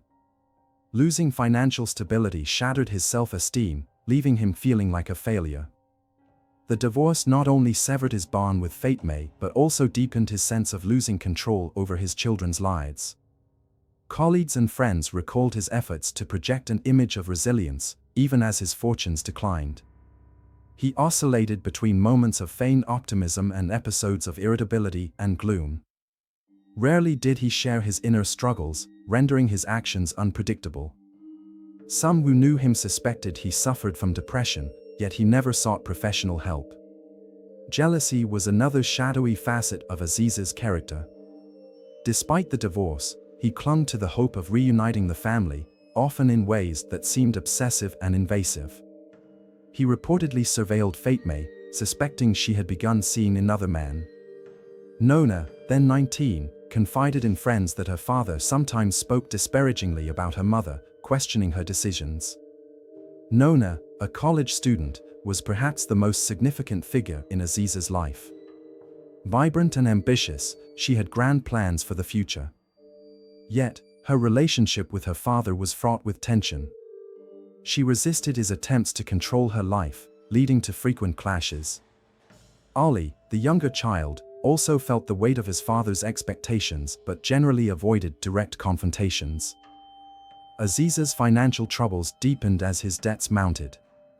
His professional reputation had suffered, and his attempts to secure new employment proved unsuccessful. Creditors demanded payment, and the family's savings were exhausted. This financial collapse exacerbated his feelings of isolation and helplessness. In the days leading up to the tragedy, Aziz exhibited no obvious signs of his impending actions. His demeanor betrayed nothing that might alarm those around him. Yet, it seems likely that by this time, he had resolved to carry out the horrific act he considered his only escape. The morning of December 25, 2011, began as a celebration for the Yazdin Pana family. Relatives gathered at the house for a festive breakfast. The table was adorned with holiday-themed dishes, children delighted in their presence, and the adults discussed plans for the future. Aziz joined the festivities dressed as Santa Claus. On the surface, it appeared to be a gesture of reconciliation, but beneath his smile lay far darker intentions. The family had convened in a house where Aziz, Fatma, and their children once lived before the divorce. Despite the outward cheer, the atmosphere was tense. Some family members reportedly noticed Aziz behaving unusually, though no one could have anticipated the tragedy that was about to unfold. At 11:15 a.m., as the gathering was winding down, a loud crack echoed through the house. It was the first gunshot. Aziz, armed with a pistol he had acquired earlier, began firing.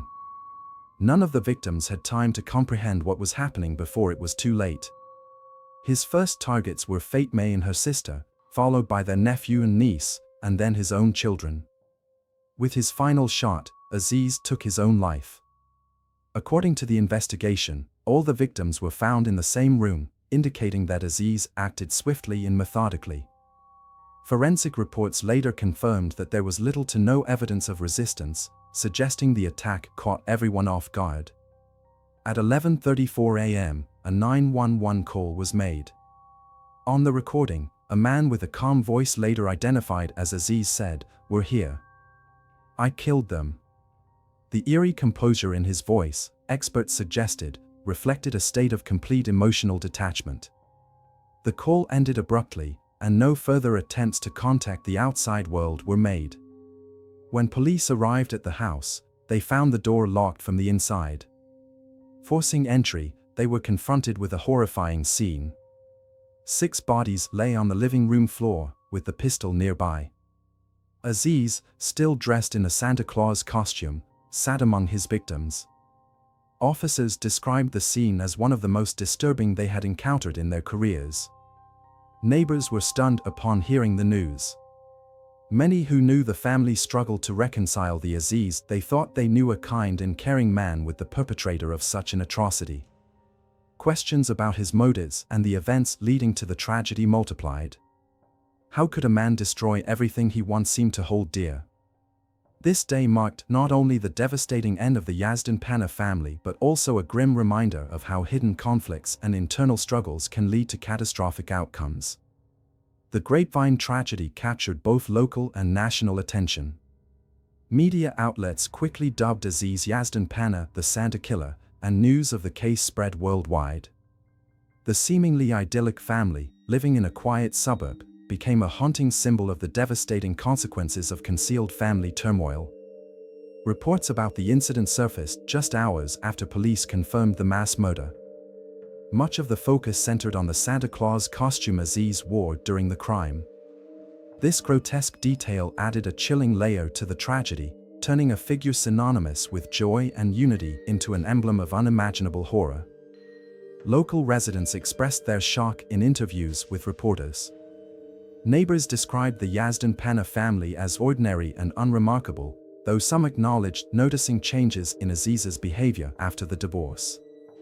A close family friend remarked, "He was a devoted father, but something shifted in recent years. We knew he was going through tough times, but no one could have imagined this." The cultural context of the tragedy also became a point of discussion in the media. As an Iranian immigrant family living in America, the Yazdan Panas had faced challenges of adaptation and financial instability. However, such explanations were met with mixed reactions.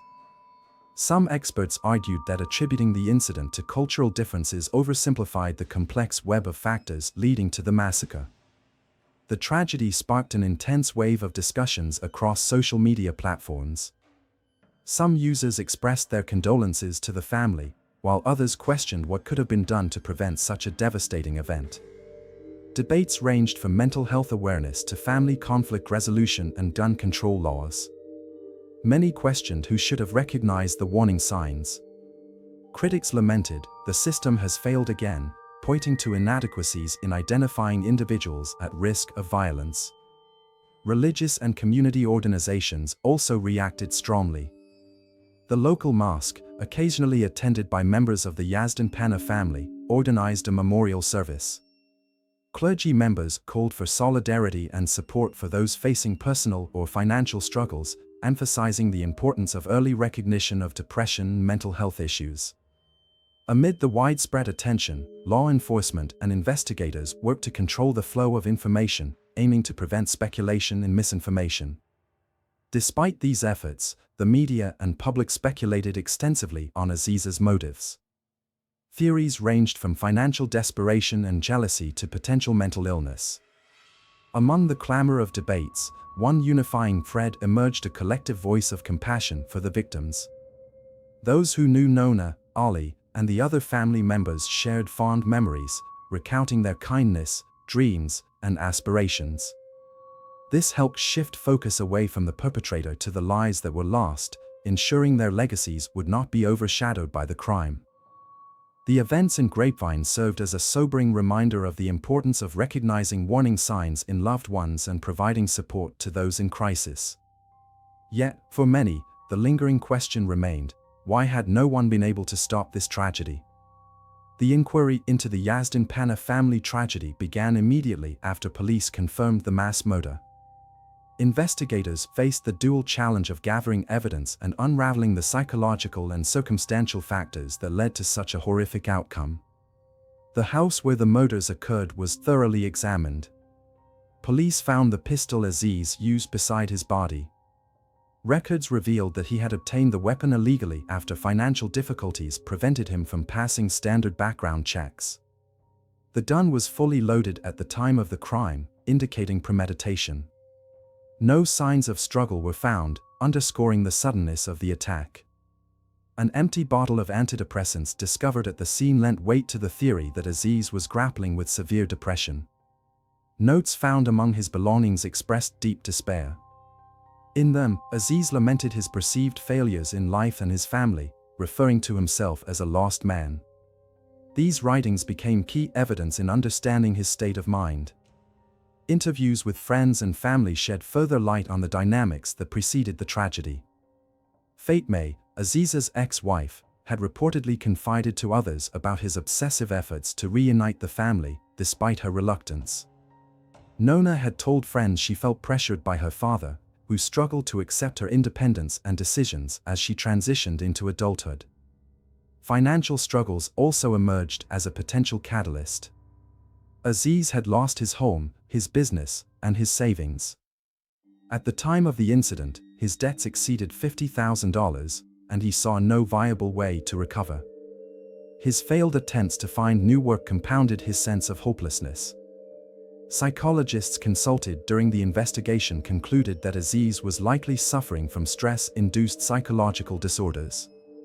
His decision to reunite the family for Christmas, donning a Santa Claus costume, might have been a desperate attempt to restore a semblance of control and unity. When this effort failed, he seemingly viewed the murders as a twisted form of escape, leaving behind irreversible devastation. The 911 call placed by Aziz provided a chilling insight into his mindset.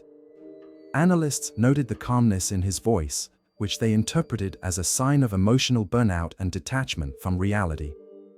By early 2012, the investigation concluded that Aziz Yazdin Pana had acted alone. Authorities described the event as a meticulously planned act rooted in personal and psychological turmoil. In closing the case, they underscored the importance of addressing mental health issues and preventing domestic conflicts.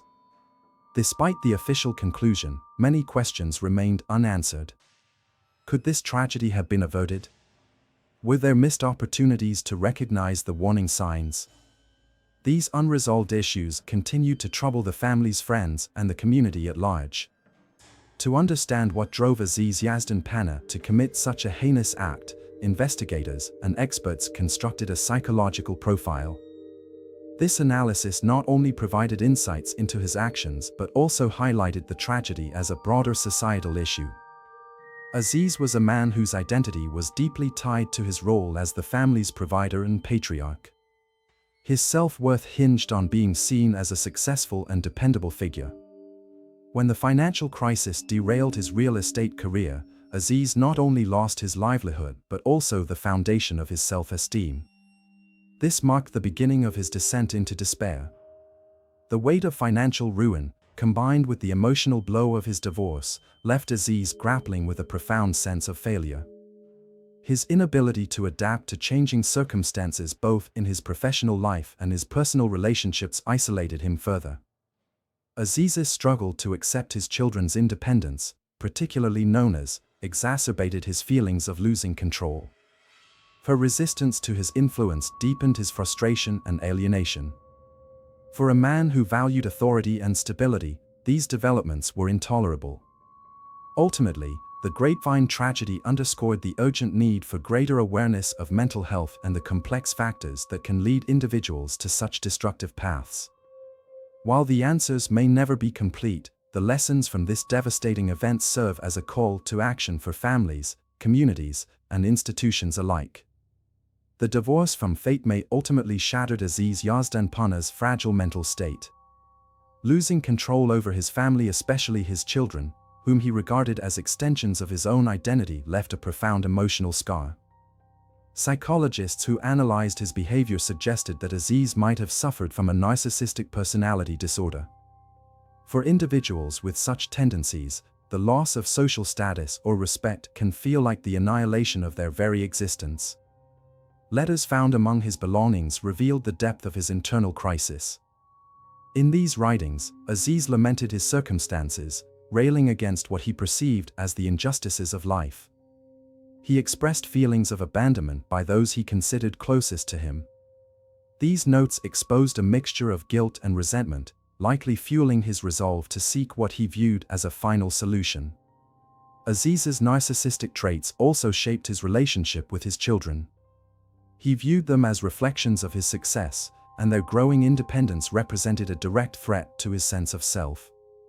His strained interactions with Nona, who was determined to forge her own path, became a painful symbol of his loss of control over his life. One striking detail noted by psychologists was his choice to wear a Santa Claus costume on the day of the murders. This was not a random decision but a symbolic gesture. Aziz sought to evoke a time when he was perceived as the protector and provider of the family. It was an attempt to reclaim his role as the source of joy and unity, even as that joy became grotesquely distorted. Some experts speculated that Aziz deliberately chose this persona to stage a final, macabre performance. The analysis of the 911 call further illuminated his psychological state. His calm and measured voice reflected a chilling acceptance of his actions. This emotional detachment, often referred to as emotional numbness, is commonly observed in individuals preparing for mass violence or suicide. Aziz displayed no remorse or fear, only the grim culmination of an unresolved internal struggle. Experts concluded that Aziz likely did not view his actions as evil. In his warped perception of reality, the murders were an act of liberation for his family, sparing them from the suffering he believed his failures had caused. This mindset aligns with patterns observed in family annihilators driven by desperation. The psychological portrait of Aziz Yazdin Pana not only shed light on the motives behind his horrific actions but also underscored the critical importance of early diagnosis and intervention for mental health issues. In Aziz's case, timely help might have prevented the catastrophe. However, his reclusive tendencies and refusal to acknowledge his problems created insurmountable barriers. This tragedy serves as a poignant reminder of the need for vigilance and compassion toward those in crisis. Sometimes, even small gestures of support or understanding can avert irreversible consequences. The events that unfolded in the Yazdin Pana home left an indelible mark on the small community of Grapevine. A town known for its peaceful and close-knit atmosphere found itself thrust into the national spotlight. The tragedy not only devastated the family's neighbors but also reverberated through everyone who learned of the incident. Local residents described how the sense of security they cherished was irreparably shaken. Many questioned how such a catastrophe could have occurred unnoticed in their midst. Neighbors who had seen Aziz and his family as ordinary community members now struggled with feelings of guilt for failing to recognize the warning signs. "I thought I knew them," one neighbor said in an interview, "but clearly, I was wrong." The church and mosque the Yazdin Pana family occasionally attended became focal points for memorial services. These gatherings provided a space for collective mourning and support. Religious leaders spoke of the need for forgiveness and understanding of human suffering, though many community members admitted that forgiveness felt unattainable in the wake of such profound shock and anger.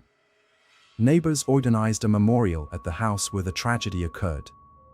Flowers, candles, and photos of the victims served as a poignant reminder that behind the grim headlines were real people whose lives were cut tragically short. Particular attention was paid to Nona and Ollie, remembered as kind and spirited individuals. Nona was a college student aspiring to become a doctor, while Ollie was a sports enthusiast who dreamed of becoming a professional football player. Grapevine, like many small towns, was known for its tight-knit social fabric. In the aftermath of the tragedy, residents began discussing the importance of open communication and mutual support. Town hall meetings addressed ways to prevent similar incidents, including raising awareness of mental health resources, addressing domestic violence, and fostering a culture of vigilance. Psychologists and social workers brought in to assist the community noted that even those with no direct connection to the Yazdan Pana family felt a deep sense of loss. The tragedy became a stark reminder that no one is immune to the hidden conflicts that may unfold behind closed doors. This was a wake-up call for all of us to pay closer attention to those around us, said a city council representative. Schools in the area held special assemblies to talk to students about the importance of sharing their struggles with trusted adults. Teachers observed that children who knew Nona and Ollie were deeply affected by their loss. Counseling services were made available to help students process their grief and fear. The Grapevine tragedy also reignited national debates about gun control. Although the firearm used by Aziz was obtained illegally, the incident prompted renewed calls for stricter measures to prevent such events. However, for those who lost loved ones, these discussions were just one piece of a far larger issue that could not be solved by legislation alone. This tragedy remains a haunting example of how unchecked mental health issues, family conflict, and societal pressures can converge with devastating consequences. For the community of Grapevine and beyond, it is a call to action to ensure that no warning sign goes unnoticed and no cry for help goes unheard. The Grapevine community continued its slow path to recovery, yet the pain of loss lingered. This tragedy served as a stark reminder that such events can occur anywhere, regardless of a town's size or perceived safety. Residents began to reflect on the importance of not only external well-being but also the inner emotional state of loved ones. The Yazdan Pana family tragedy left an indelible mark on the hearts of those who knew the victims. For their friends, neighbors, and colleagues, the loss was not only shocking but also a sobering reminder of the fragility of life. To honor the victims' memories, the Grapevine community organized a series of events to preserve their legacy. The day after the tragedy, an improvised memorial was erected outside the house where the murders occurred. Flowers, candles, toys, and notes of condolence were brought by neighbors and strangers alike. Many messages were addressed to Nona and Ali, whose dreams and vibrant personalities deeply touched the community. The memorial became a space for mourning and solidarity, where people could support one another through shared grief. In Nona's memory, her college friends established a scholarship fund. They described her as a determined young woman who dreamed of becoming a doctor to help others. The scholarship was created to support students pursuing medical careers, ensuring that her aspirations lived on. Her classmates often recalled how her energy and smile inspired those around her, and the fund became a way to keep her spirit alive. At Alice's school, a sports trophy was dedicated in his name. Teachers and friends remembered him as a kind and enthusiastic boy who loved football and aspired to play professionally. Since 2012, the school has hosted an annual football tournament in his honor, which has grown into a cherished tradition that brings together students, parents, and educators. In tribute to Fatme, known for her kindness and generosity, the local mosque launched a yearly charity drive. On her birthday, food and clothing were distributed to those in need, symbolizing her values and contributions to the community. The other family members lost in the tragedy were also remembered warmly. Relatives described them as people who loved gathering together and fostering a sense of warmth and connection. Family reunions became an opportunity to share stories, recall joyful moments, and express gratitude for the times they shared. On a broader scale, a commemorative bench was installed in a Grapevine park, engraved with the words, "In memory of a family whose light will never fade." This bench became a symbol of hope and a reminder of the importance of community support in times of hardship. Honoring the victims' memories became a vital step in the healing process. It reminded residents of the value of each life and the need to be attentive to loved ones. For many, this was a call to share their burdens and seek help without fear of judgment. Over time, these memorial events transformed into more than just moments of remembrance. They became symbols of renewal, urging people to cherish their relationships and address issues that might threaten family harmony. The memory of the victims continued to inspire compassion and action, particularly for those experiencing crises. More than a decade has passed since the tragedy in the Yazdan Pana home, yet its echoes are still felt in Grapevine and beyond. This event became a painful lesson that sparked discussions on family conflict, mental health, and violence prevention. The central takeaway was a heightened awareness of emotional well-being. Experts noted that Aziz Yazdan Pana suppressed his feelings, avoiding help even in his darkest moments. This is common among individuals who fear stigma or believe they must cope alone. Psychologists emphasized that open conversations about personal struggles could prevent such catastrophes. Mental health became a critical focus after the tragedy. Local authorities strengthened programs to support those in crisis. Schools introduced training sessions for students, parents, and teachers to identify signs of emotional distress. Clinics in Grapevine began offering additional free counseling services to residents. Gun control also became a key topic of discussion. While the firearm used by Aziz was obtained illegally, the case contributed to broader calls for stricter measures to curb similar incidents. Texas authorities launched initiatives to combat illegal firearms sales and educate residents about gun safety. The tragedy forced society to reevaluate its approach to family conflicts. Organizations supporting victims of domestic violence received increased funding. Special attention was given to cultural and social barriers that might prevent individuals from seeking help. In communities like Grapevine, where traditional family values are deeply ingrained, addressing these challenges became particularly relevant.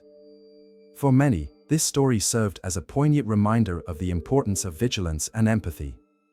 Neighbors and friends admitted they had overlooked or dismissed warning signs. This realization led to educational initiatives teaching communities how to recognize crises and intervene effectively. Families who had experienced similar tragedies found both pain and lessons in the Yazdan Pana case. Documentaries and publications used this story to raise awareness about violence prevention, making it a symbol of the need for timely action when a loved one is in despair. In Grapevine, the memory of the victims lives on through memorials, charity events, and annual traditions honoring the family. Every year on the anniversary of the tragedy, residents gather to remember those lost and discuss ways to prevent such events in the future. This day has become a time not only for mourning but also for reinforcing the community's commitment to unity and resilience. The Yazdan Pana tragedy is a painful lesson with no easy answers, but one that cannot be ignored. It has shown how vital support, attention, and willingness to help are in preventing such horrors. The community continues to draw lessons from this story, hoping that one day, such tragedies will be consigned to history.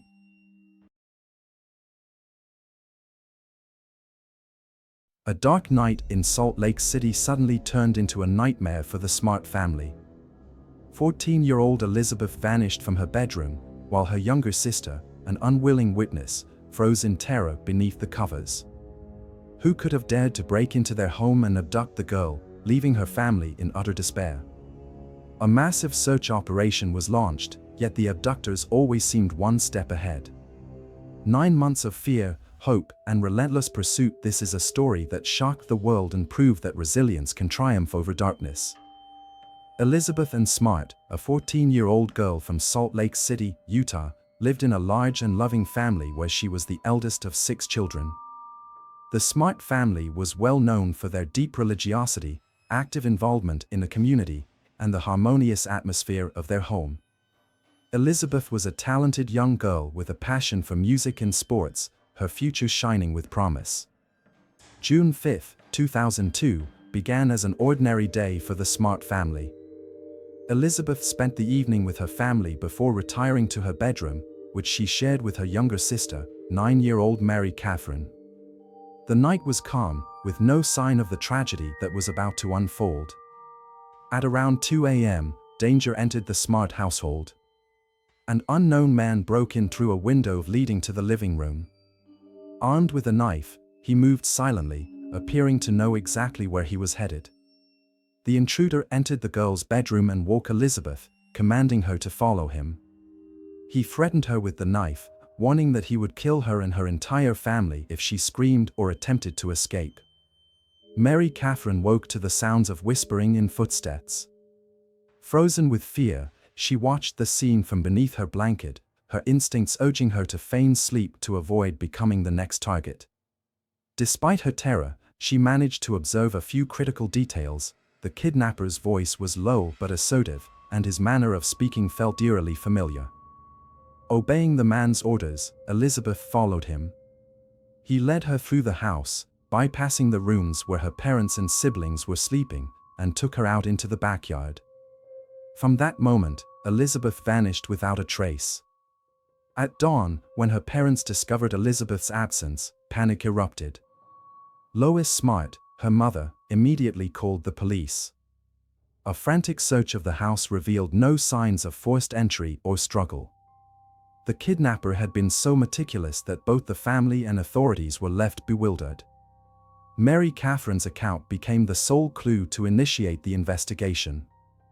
She mentioned men the family had previously hired for odd jobs around the house and recalled the name of one of them, Emmanuel. She was certain the voice of the abductor resembled that of this man. However, it would take time for the police to connect this lead to a real person. That night marked the beginning of a harrowing ordeal for the Smart family and for Elizabeth herself, who found herself in the clutches of a ruthless kidnapper whose motives and plans were yet to be uncovered. The disappearance of Elizabeth Smart sent shockwaves to her close-knit community. From the early morning hours of June 5, 2002, the Smart family and law enforcement launched an extensive search. Volunteers, consisting of neighbors and friends, scoured nearby areas, parks, forests, and vacant lots around Salt Lake City. Yet, time worked against them. With every passing moment, the likelihood of finding Elizabeth grew slimmer. The police promptly held a press conference to draw public attention to the case.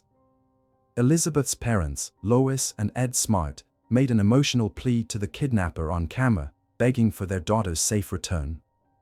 Lois's heartfelt words echoed across the nation, "Please, we will do whatever you want, just bring our girl home." This poignant appeal garnered an outpouring of sympathy and support from millions of Americans. Elizabeth's younger sister, Mary Catherine, played a crucial role in the investigation. She recalled that the abductor had addressed Elizabeth by name, suggesting that he knew her beforehand. Furthermore, she insisted she recognized his voice. Summoning her courage, Mary Catherine shared her suspicion with the police. The kidnapper might be a man named Emmanuel, who had once done work around their home. Following this lead, investigators began scrutinizing everyone who had prior contact with the Smart family. However, without a full name or an address for Emmanuel, the trail proved elusive. Several composite sketches were created, but they were too generic to produce a breakthrough. Meanwhile, the media launched an aggressive campaign. Television networks, radio stations, and newspapers circulated Elizabeth's photograph in the hope that someone might recognize her. Posters bearing her image were plastered across Salt Lake City. Alongside her pictures, depictions and descriptions of a potential suspect were also distributed. Despite these efforts, the investigation stalled in its early weeks. False leads and unsubstantiated sightings trickled in. In one instance, a witness claimed to have seen a girl resembling Elizabeth dining with a suspicious couple in a neighboring state, but the lead turned out to be a dead end. Amid the media frenzy, dangerous theories began to surface. Some speculated that a family member or someone within their inner circle might have been involved in the abduction. This speculation sowed mistrust between the police and the Smarts, despite the family's unwavering cooperation with the investigation. Still, the Smart family refused to give up hope. They continued working with law enforcement, organizing rallies, and maintaining a strong public presence. Lois and Ed Smart gave daily interviews, emphasizing their belief that Elizabeth was still alive. Unbeknownst to everyone, Elizabeth was being held mere miles from her home. Trapped in isolation, she was forced to comply with the demands of her captors, Brian David Mitchell and his wife, Wanda Barzee, who maintained a terrifying grip on her life and safety. Yet these details remained hidden from the police, who pressed on, determined to uncover any clue that might lead them to her. Weeks after the abduction, Mary Catherine remembered additional details about Emmanuel. She recounted that he not only worked around their house but also spoke frequently about religion, coming across as eccentric and peculiar. With her assistance, the family helped the police develop a more accurate composite sketch. While this new information was a significant step forward, months of painstaking investigation lay ahead before justice could finally be served. Elizabeth Smart's life was irrevocably altered the moment she was taken. Her kidnapper, Brian David Mitchell, who called himself Emmanuel, led her into the mountains just miles from her home. There, hidden from prying eyes, lay a makeshift camp where his wife and accomplice, Wanda Barzee, awaited. The camp, a crude survivalist haven, consisted of ramshackle tents and improvised shelters that offered little more than protection from the elements.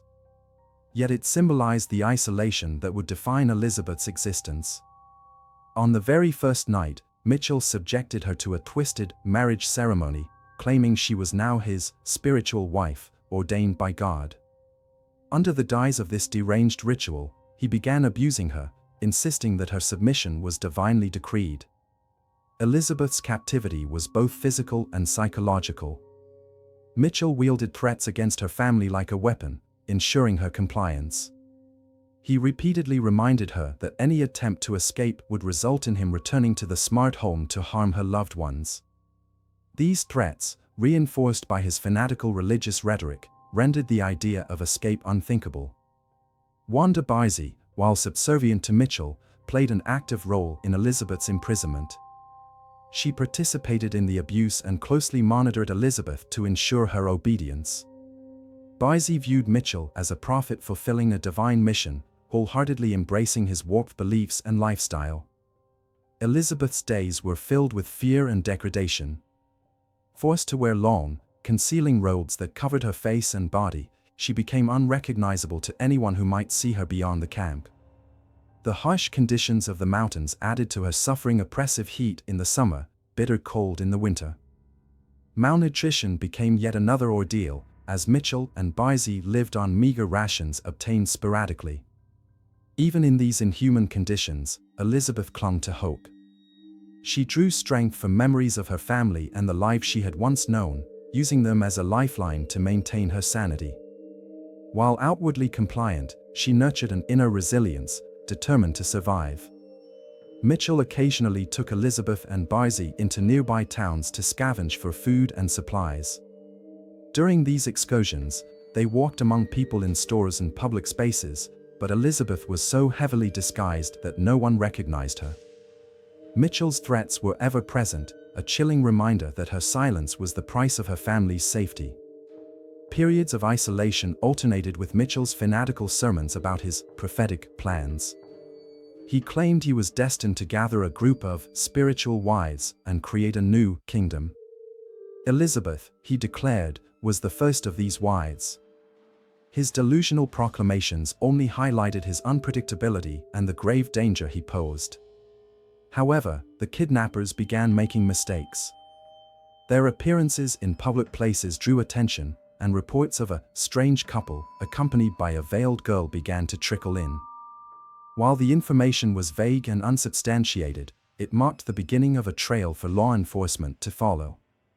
Elizabeth endured this nightmare for months, each day stretching into what felt like an eternity. Yet, despite the unrelenting darkness, a fragile spark of hope remained alive within her. She held on to the belief that one day, she would return to her family. Months passed after Elizabeth Smart's abduction, and the investigation remained mired in stagnation. Despite a widespread media campaign that distributed her photo and description, none of the tips received led to a breakthrough. Law enforcement found itself chasing false leads and speculative theories, losing precious time in the process. One of the most significant early missteps involved the investigation's misplaced focus on Richard Ricci, a handyman who had previously worked at the Smarts' home. Ricci's criminal history, which included theft, and his familiarity with the property made him a prime suspect. Police detained him for questioning and searched his home, yet no evidence connected him to Elizabeth's disappearance. Nevertheless, he remained the primary suspect for weeks. This misjudgment diverted substantial resources away from pursuing the actual kidnappers. Tragedy struck when Ricci died from a brain aneurysm while in custody, leaving investigators without their sole suspect and no closer to uncovering the truth.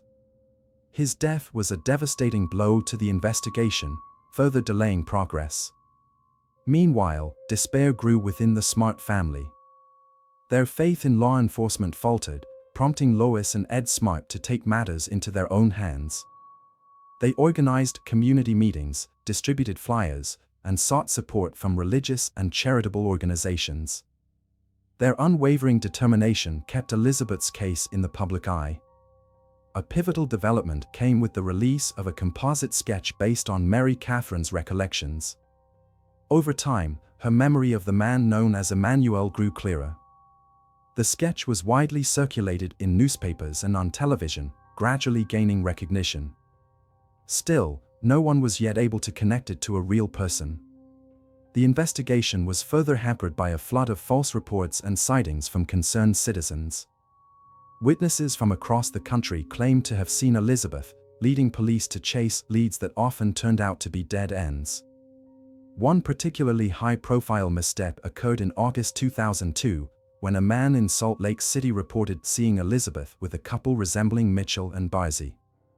The tip caused a media frenzy but ultimately proved unfounded, as the witness had merely mistaken strangers for the kidnappers. Meanwhile, Brian David Mitchell continued to move with Elizabeth and Barzy, deliberately avoiding areas where they might be recognized. His eccentric religious declarations and unusual behavior often drew attention. In several instances, people noticed the veiled girl accompanying the pair, but their observations were either not reported to the police or dismissed as unsubstantiated. A critical flaw in the investigation was the lack of coordination among law enforcement agencies and an inability to efficiently process public tips. While the search remained stalled, Elizabeth languished in captivity, just miles from her family's home. Refusing to give up, the Smart family enlisted private investigators and sought assistance from national organizations dedicated to finding missing children. These efforts ensured that Elizabeth's case stayed in the public spotlight, a factor that would later prove instrumental in her rescue. At this stage, however, the investigation was still at an impasse. Mitchell and Barzy, emboldened by law enforcement's struggles, felt secure in their actions, while police remained focused on false leads, missing crucial opportunities to bring Elizabeth home. While police continued searching for Elizabeth Smart in the vicinity of Salt Lake City, Brian David Mitchell and Wanda Barzy began moving to avoid detection. Aware of the risk of staying near the abduction site, they decided to travel further afield. Elizabeth's disguise, consisting of long white robes, a cloak, and a veil, rendered her virtually unrecognizable, allowing the kidnappers to travel freely without arousing suspicion. Their first significant journey took them to California. Traveling mostly on foot, they occasionally camped in remote areas or stayed in deserted locations. Mitchell proclaimed that he was on a divine mission to preach the word of God, with Elizabeth and Barzy as his chosen companions. His religious rhetoric served as a tool of manipulation, reinforcing his control over Elizabeth and compelling her compliance. In California, they ventured into towns to procure food and beg for money. Mitchell often delivered street sermons, his unkempt beard, tattered clothing, and eccentric demeanor drawing attention.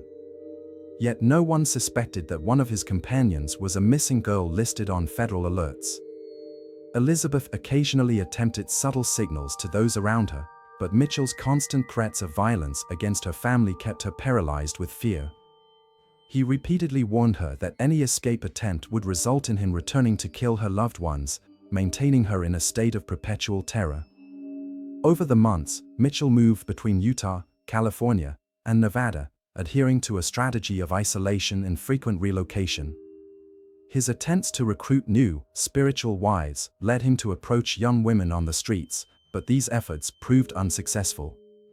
His behavior further underscored his fanaticism and his willingness to break societal and legal boundaries in pursuit of his delusions.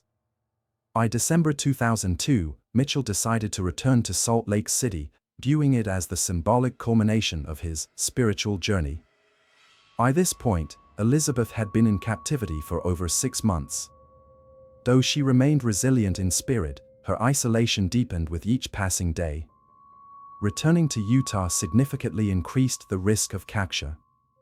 By then, Elizabeth's photograph was known to nearly everyone in Salt Lake City. Posters with her image adorned public spaces, and announcements about her disappearance played regularly on radio and television.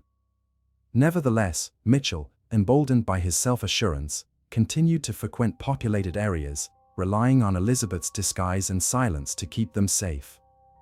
A pivotal moment occurred during a visit to the Salt Lake City Library, where the group's odd appearance drew attention. Elizabeth, entirely veiled, sat quietly, avoiding eye contact and exuding a sense of profound despair. A library patron, unsettled by the trio, reported them to the police. However, due to a lack of concrete descriptions or evidence, the tip failed to lead to their capture. Mitchell's behavior grew increasingly reckless. His impassioned religious rants, eccentric mannerisms, and peculiar appearance began to draw more attention. People started to notice the strange group, and reports of a suspicious man accompanied by two women began trickling into law enforcement with greater frequency. While Mitchell's interstate travels helped him evade capture temporarily, they also heightened the likelihood of exposure. For Elizabeth, these journeys were another chapter of her imprisonment, but by early 2003, the tides were beginning to turn. The net around Mitchell and Barzee was tightening, and Elizabeth's ordeal was nearing a crucial turning point. By early 2003, Elizabeth Smart's case remained unresolved, but pivotal events began to shift the tide.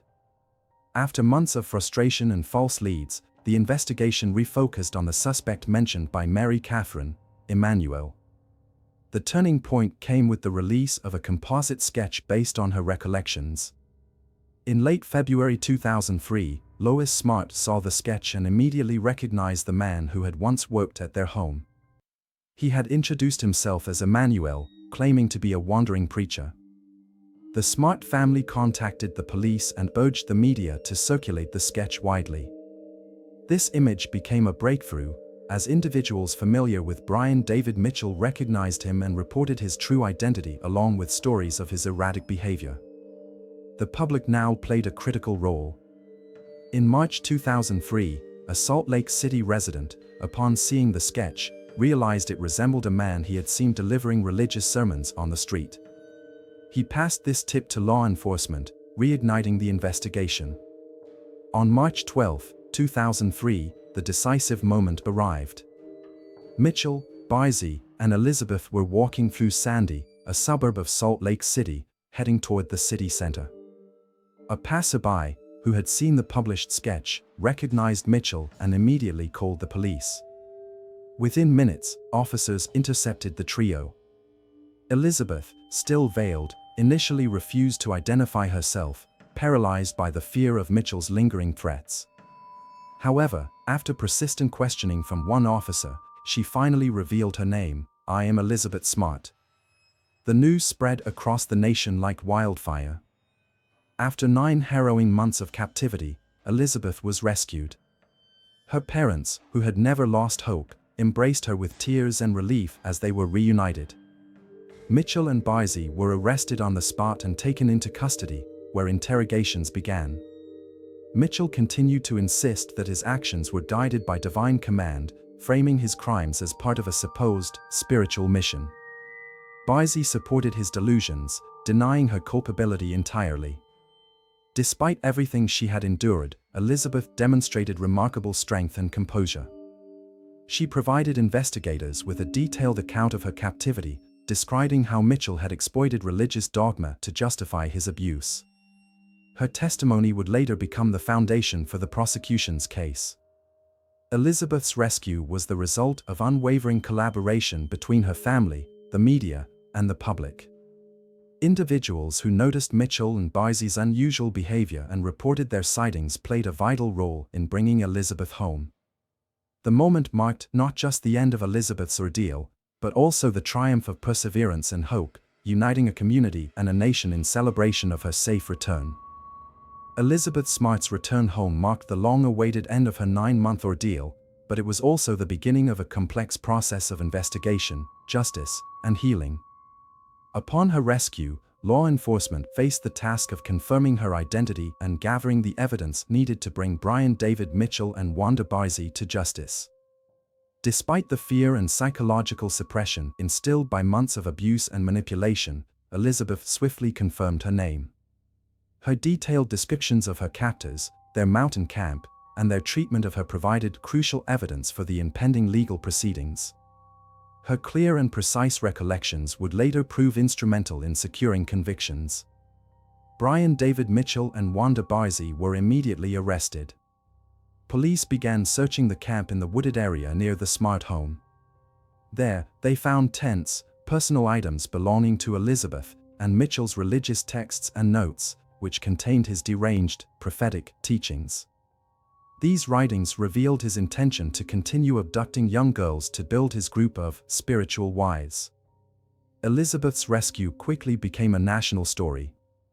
Her return home was broadcast across all major news outlets, capturing the attention of millions. Her parents, Lois and Ed Smart, held a press conference to express their profound gratitude to the police, volunteers, and everyone who had never given up hope. For the Smart family, this was a moment of immense joy but also the start of a long road to recovery.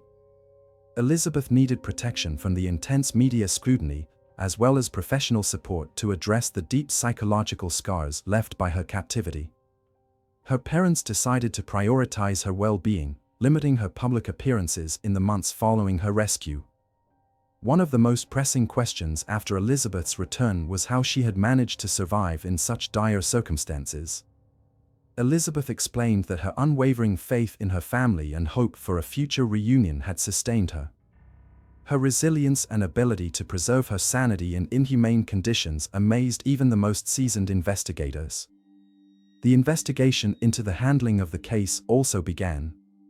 Many criticized the prolonged duration of the search, particularly the delay in identifying Mitchell as a suspect. It became clear that Mitchell's arrest could have occurred much earlier if the composite sketch and information from the Smart family had been processed more efficiently. Mitchell, detained alongside Barzee, continued to claim that his actions were part of a divine mission. However, it quickly became evident that his religious justifications would not shield him from accountability. Barzee, though less defiant, also denied her guilt, justifying her actions by citing her complete subservience to Mitchell. March 12, 2003, became a symbol of the power of hope and collective determination. On this day, Elizabeth not only regained her freedom but also inspired millions with her story of survival, demonstrating that even in the darkest of times, faith and resilience can prevail. Following the arrest of Brian David Mitchell and Wanda Barzee, the arduous process of holding them accountable began. The case drew national attention, with the public and media closely following the proceedings. Central to the trial was the question of the mental state of both defendants and their fitness to stand trial. Mitchell persisted in claiming that his actions were part of a divine mission. He refused to cooperate with his attorneys and frequently disrupted court proceedings, demonstrating open contempt for the law. During hearings, he sang hymns and shouted religious slogans, ultimately leading to his removal from the courtroom on multiple occasions. Court-appointed experts began evaluating his mental health to determine if he had been sane at the time of his crimes. Barzee, too, argued that she acted under Mitchell's influence and at his command. However, the investigation revealed her active role in Elizabeth's abduction and abuse. Barzee not only helped confine Elizabeth but also supported Mitchell's distorted beliefs, framing their actions as sanctioned by God. The proceedings were repeatedly delayed due to debates over the defendant's mental fitness. Psychiatric evaluations diagnosed Mitchell with a delusional disorder rooted in religious fanaticism but concluded that he understood the nature of his actions and was competent to stand trial. Barzee was deemed mentally fit as well, though she was diagnosed with a dependent personality disorder, explaining her subservience to Mitchell. Barzee was the first to face sentencing. In 2009, she entered into a plea agreement, admitting her role in the crimes in exchange for a reduced sentence.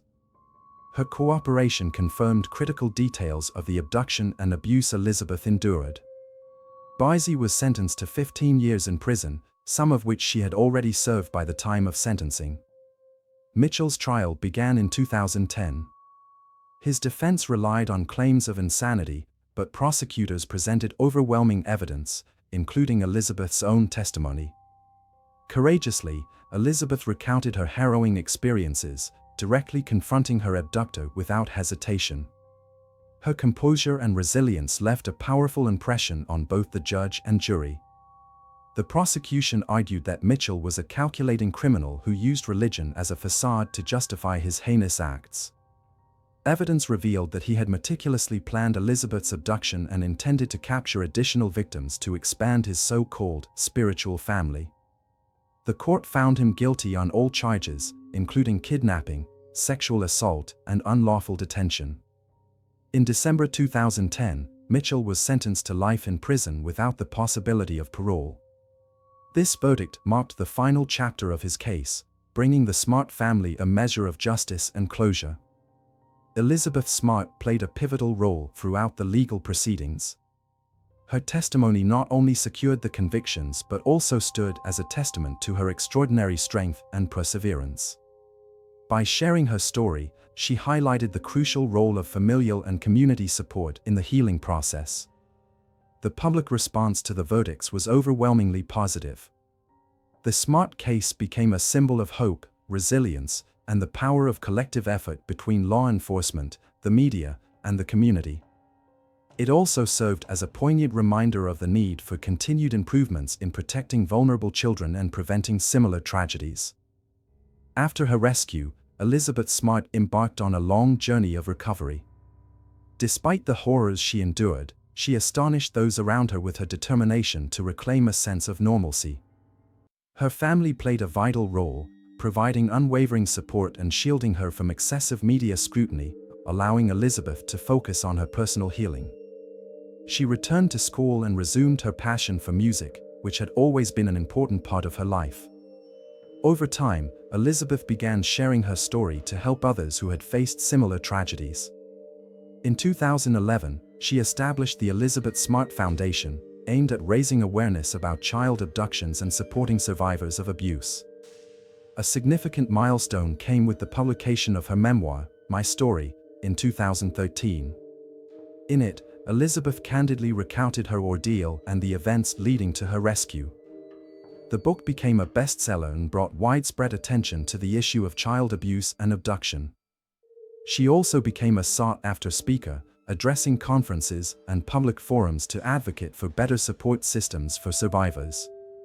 The Smart case had a profound impact on legislation and public initiatives. Her abduction prompted the enactment of laws to strengthen child protection measures, such as improved alert systems for missing children and stricter background checks for individuals working with families. Elizabeth worked closely with national and international organizations to develop effective programs for locating missing children. Her story inspired millions, emphasizing the importance of maintaining hope even in the darkest of circumstances. In her personal life, Elizabeth found happiness. In 2012, she married Matthew Gilmore, and together they built a family. Despite her past, she focuses on the present and future, dedicating herself to charitable efforts and raising her children. Elizabeth Smart's story has become a symbol of resilience, strength, and faith. She has shown that even after enduring unimaginable suffering, it is possible not only to heal but to channel one's experiences into helping others. Through her advocacy, she continues to shine a light on the importance of protecting the vulnerable and supporting those on their path to recovery.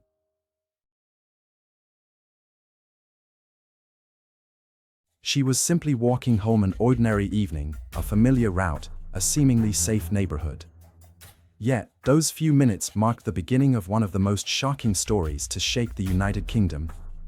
Sarah Everard's disappearance not only unsettled the nation but forced millions of women to confront the fragility of their own safety. But hey race, what makes this story even scarier, the prime suspect turned out to be no ordinary person.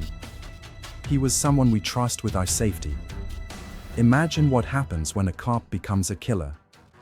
What truly happened that evening? Why did this crime ripple beyond one family to impact an entire country? Most importantly, how did we let it happen? Stay with us to uncover the full truth. This is not just a story of tragedy, it is one that touches all of us. Sarah Everard, a young woman with a radiant smile and ambitious dreams, lived in London, where she worked in marketing. Friends and colleagues described her as warm-hearted and effortlessly sociable. Originally from Yorkshire, Sarah moved to the capital to embark on a new chapter, building her career while savoring the vibrant life of the big city. Among her loved ones, Sarah was known for her reliability and willingness to help. She adored outdoor strolls, especially around London's picturesque areas like Clapham Common, near her home. Active and kind-hearted, Sarah was the type of person who would always call first to wish someone well and offer encouragement during tough times. By early March 2021, life was carrying on as usual. Like many, Sarah worked from home due to the ongoing COVID-19 pandemic but made time for walks and catching up with friends. These seemingly mundane moments would soon become the critical details of a tragic story that would shake the nation. The first hints of spring were in the air on March 3rd, as Sarah headed out for dinner with a friend. No one could have imagined it would be her last evening. She was one of millions of Londoners who took reasonable precautions in their daily routines. Sarah chose well-lit, busy routes, wore bright clothing to remain visible, and kept her phone within reach. Yet, a city that seemed safe and predictable held hidden dangers. What began with Sarah Everard's disappearance would evolve into a case that raised urgent questions about women's safety and trust in the justice system. That evening, after leaving her friend's apartment in Clapham around 9 p.m., Sarah started her usual walk home, a route she knew well. It was a 50-minute walk through familiar streets and past Clapham Common, where streetlights created an illusion of safety. She spoke to her boyfriend on the phone for about 15 minutes, assuring him she'd be home soon. Tragically, she never arrived. When Sarah failed to return or answer messages by midnight, her friends grew alarmed. Those who knew her habits found her silence uncharacteristic. By the next morning, the worry deepened. Sarah was always considerate; she would notify others if her plans changed, but now, her phone was unreachable. Her friends were the first to notice her absence, retracing her likely routes and contacting hospitals in search of clues. Family members joined the search, and when it became clear their efforts were in vain, they reported her disappearance to the police. London's police acted swiftly, launching a missing persons investigation. Initial steps included interviewing witnesses, reviewing CCTV footage along Sarah's route, and analyzing her phone records. Local residents responded to calls for assistance, spreading the word through social media and community groups. By March 4th, the case was gaining traction. CCTV captured Sarah near Clapham Common around 9:30 p.m., and she was later spotted on a nearby street, the last known sighting. Over the following days, her disappearance became national news, igniting widespread public concern. By March 5, 2021, the investigation had escalated. London's police increased their efforts, with Sarah's face and details broadcast across major news channels and social media platforms. Volunteers shared appeals far and wide, urging anyone with information to come forward. Police units combed the Clapham Common area and surrounding neighborhoods, searching parks, alleyways, and abandoned buildings. Meanwhile, investigators meticulously reviewed tips from the public. Though some leads proved false, every detail was thoroughly examined. The primary focus remained on piecing together Sarah's movements after her last CCTV appearance. The tragedy that unfolded next would leave an indelible mark not just on Sarah's loved ones but on an entire nation. Witness interviews yielded the first crucial lead. Several locals reported seeing a woman matching Sarah's description on Pointers Road around 9:35 p.m.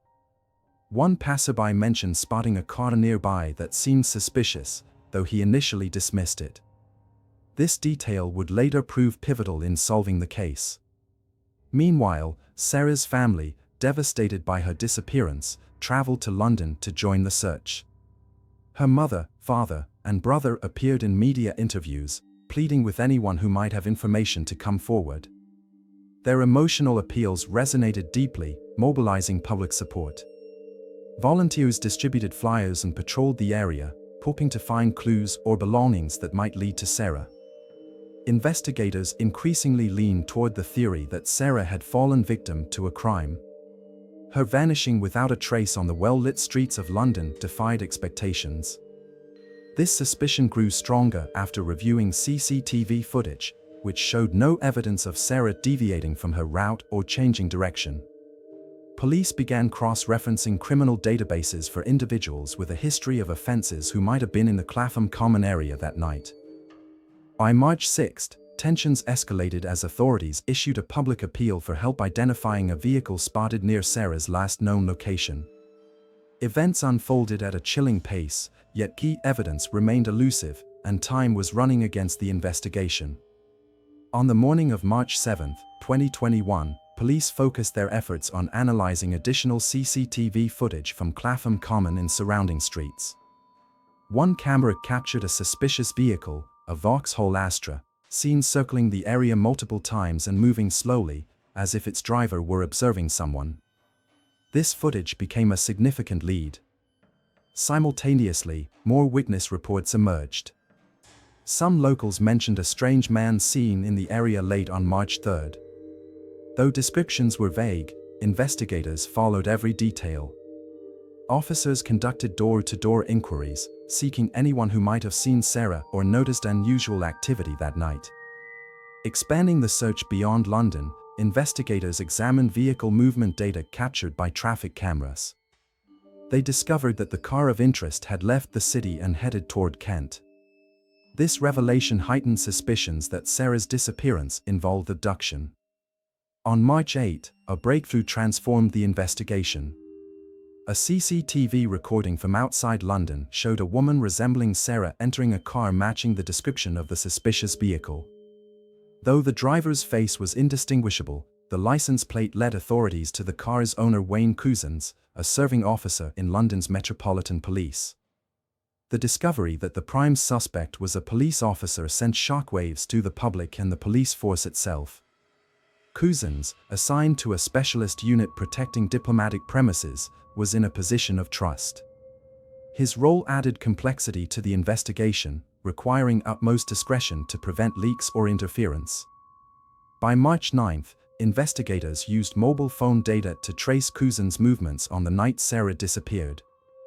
This analysis directed them to an area near Ashford in Kent, which became the focus of search teams. Search warrants executed at Couzens' home uncovered potentially incriminating evidence, including clothing and electronic devices. These items formed part of the growing body of evidence linking him to Sarah's disappearance. On the morning of March 9, 2021, Wayne Couzens was arrested at his home in Deal, Kent. The operation involved extensive searches of his property and surrounding areas. Police confirmed that his movements on the night of Sarah's disappearance coincided with the location of the vehicle captured on CCTV. Evidence gathered during the investigation further corroborated suspicions against him. From the outset of his arrest, Couzens behaved oddly. He admitted being in the Clapham Common area on March 3 but provided disjointed and contradictory explanations. He claimed he had personal errands but failed to offer coherent details. Searches of his home uncovered several troubling items, including plastic wrapping and accessories that could have been used to restrain someone. Meanwhile, police intensified their focus on the wooded area near Ashford, guided by phone tracking data and Couzens' route history. Forensic teams and volunteers scoured the site, hoping to find evidence or traces of Sarah. Tragically, on March 10, search teams discovered human remains in a wooded area near the location identified in the investigation. The condition of the body delayed immediate identification, but the clothing and other signs strongly suggested it was Sarah. The remains were transported for forensic examination to confirm the identity and determine the cause of death. That day marked a turning point in the investigation. On March 12, DNA analysis officially confirmed that the remains belonged to Sarah Everard. For her family and friends, the news was a devastating blow. Police also confirmed that her death was the result of violent actions. From this moment, the case was classified as a murder. The charges against Wayne Couzens began forming a coherent narrative, making him the primary suspect. The revelation that a trusted law enforcement officer was implicated in such a heinous crime shocked the public to its core. Sarah's family issued a heartfelt statement, expressing gratitude to everyone involved in the search efforts and calling for justice. Meanwhile, investigators continued gathering additional evidence to ensure a successful prosecution. After his arrest, Wayne Couzens was brought to a police station for questioning. Initially, he remained calm but avoided direct answers. Investigators focused on reconstructing his actions on the night of March 3, but his testimony was inconsistent and contradictory. He soon refused further cooperation, citing exhaustion, forcing the police to temporarily halt the interrogation. Simultaneously, forensic experts completed their analysis of the evidence collected during searches. Among the items seized were builders' bags, duct tape, and fibers that potentially linked to the location where Sarah's body was found. These materials became critical components of the growing case against Couzens. The following day, interrogations resumed. Detectives honed in on Couzens' movements, confirming he had rented a car several days before Sarah's disappearance and used it to travel from London to Kent. Traffic camera footage, mobile phone records, and vehicle data corroborated that Couzens was driving the car in which Sarah was believed to have been taken. Under mounting pressure, Couzens changed his narrative, claiming he had been forced to abduct Sarah under threats from a group of Eastern European criminals. However, investigators quickly identified the story as fabrication. The account was riddled with inconsistencies, and further evidence disproved the involvement of any third party. Forensic examination of the rented vehicle revealed traces of Sarah's DNA in the trunk, providing irrefutable proof of her presence in the car. Investigators also uncovered that Couzens had exploited his position as a police officer to deceive Sarah into getting into his vehicle. CCTV footage captured the moment he stopped her under the pretense of enforcing COVID-19 lockdown regulations. Using his police credentials, he gained her trust, leading her into a fatal trap. As the case against Couzens solidified, investigators worked to establish his motives and the precise sequence of events. During further questioning, he continued to alter his statements, attempting to evade responsibility. However, the accumulating evidence left little room for maneuver. On March 10, 2021, the police concentrated their efforts on a wooded area near Ashford, Kent, based on mobile phone data indicating Couzens had spent significant time there on the night of Sarah's disappearance. Forensic teams, K9 units, and volunteers equipped with thermal imaging devices and drones scoured the area. By midday, a search team discovered Sarah's body in a ravine, concealed in garbage bags. The condition of the remains suggested she had been there for several days. Forensic specialists meticulously documented the scene to preserve critical evidence. This discovery marked the culmination of days of tireless investigative work. The body was immediately transported for autopsy. Preliminary findings suggested strangulation as the cause of death, an assertion made even before DNA results confirmed the identity. On March 12, DNA analysis officially identified the remains as Sarah Everard. Additional key evidence surfaced. At the crime scene, police discovered items of Sarah's clothing previously unaccounted for. Fiber and DNA analysis linked these items to the car rented by Couzens, further cementing his involvement. Investigators determined that after abducting Sarah, Couzens had taken her to Kent, where she was held for several hours before being killed. Using knowledge from his police training, he attempted to conceal his crime by selecting a remote woodland location, hoping the body would remain undiscovered. Thanks to meticulous police work, his efforts failed. The discovery of Sarah's body and the confirmation of her identity sent shockwaves across the nation. Public grief manifested in vigils, with flowers and candles placed in Sarah's memory. Social media campaigns with hashtags like #JusticeForSarah and #ReclaimTheStreets highlighted the urgent need to address women's safety and systemic flaws within law enforcement. Sarah's family issued a heartfelt statement, expressing their gratitude for the police's efforts and the overwhelming public support. Their grief and anguish were palpable in every word, and their call for justice became a rallying cry for thousands. Amid mounting public pressure, Wayne Couzens became the central figure in one of the most high-profile investigations in UK history.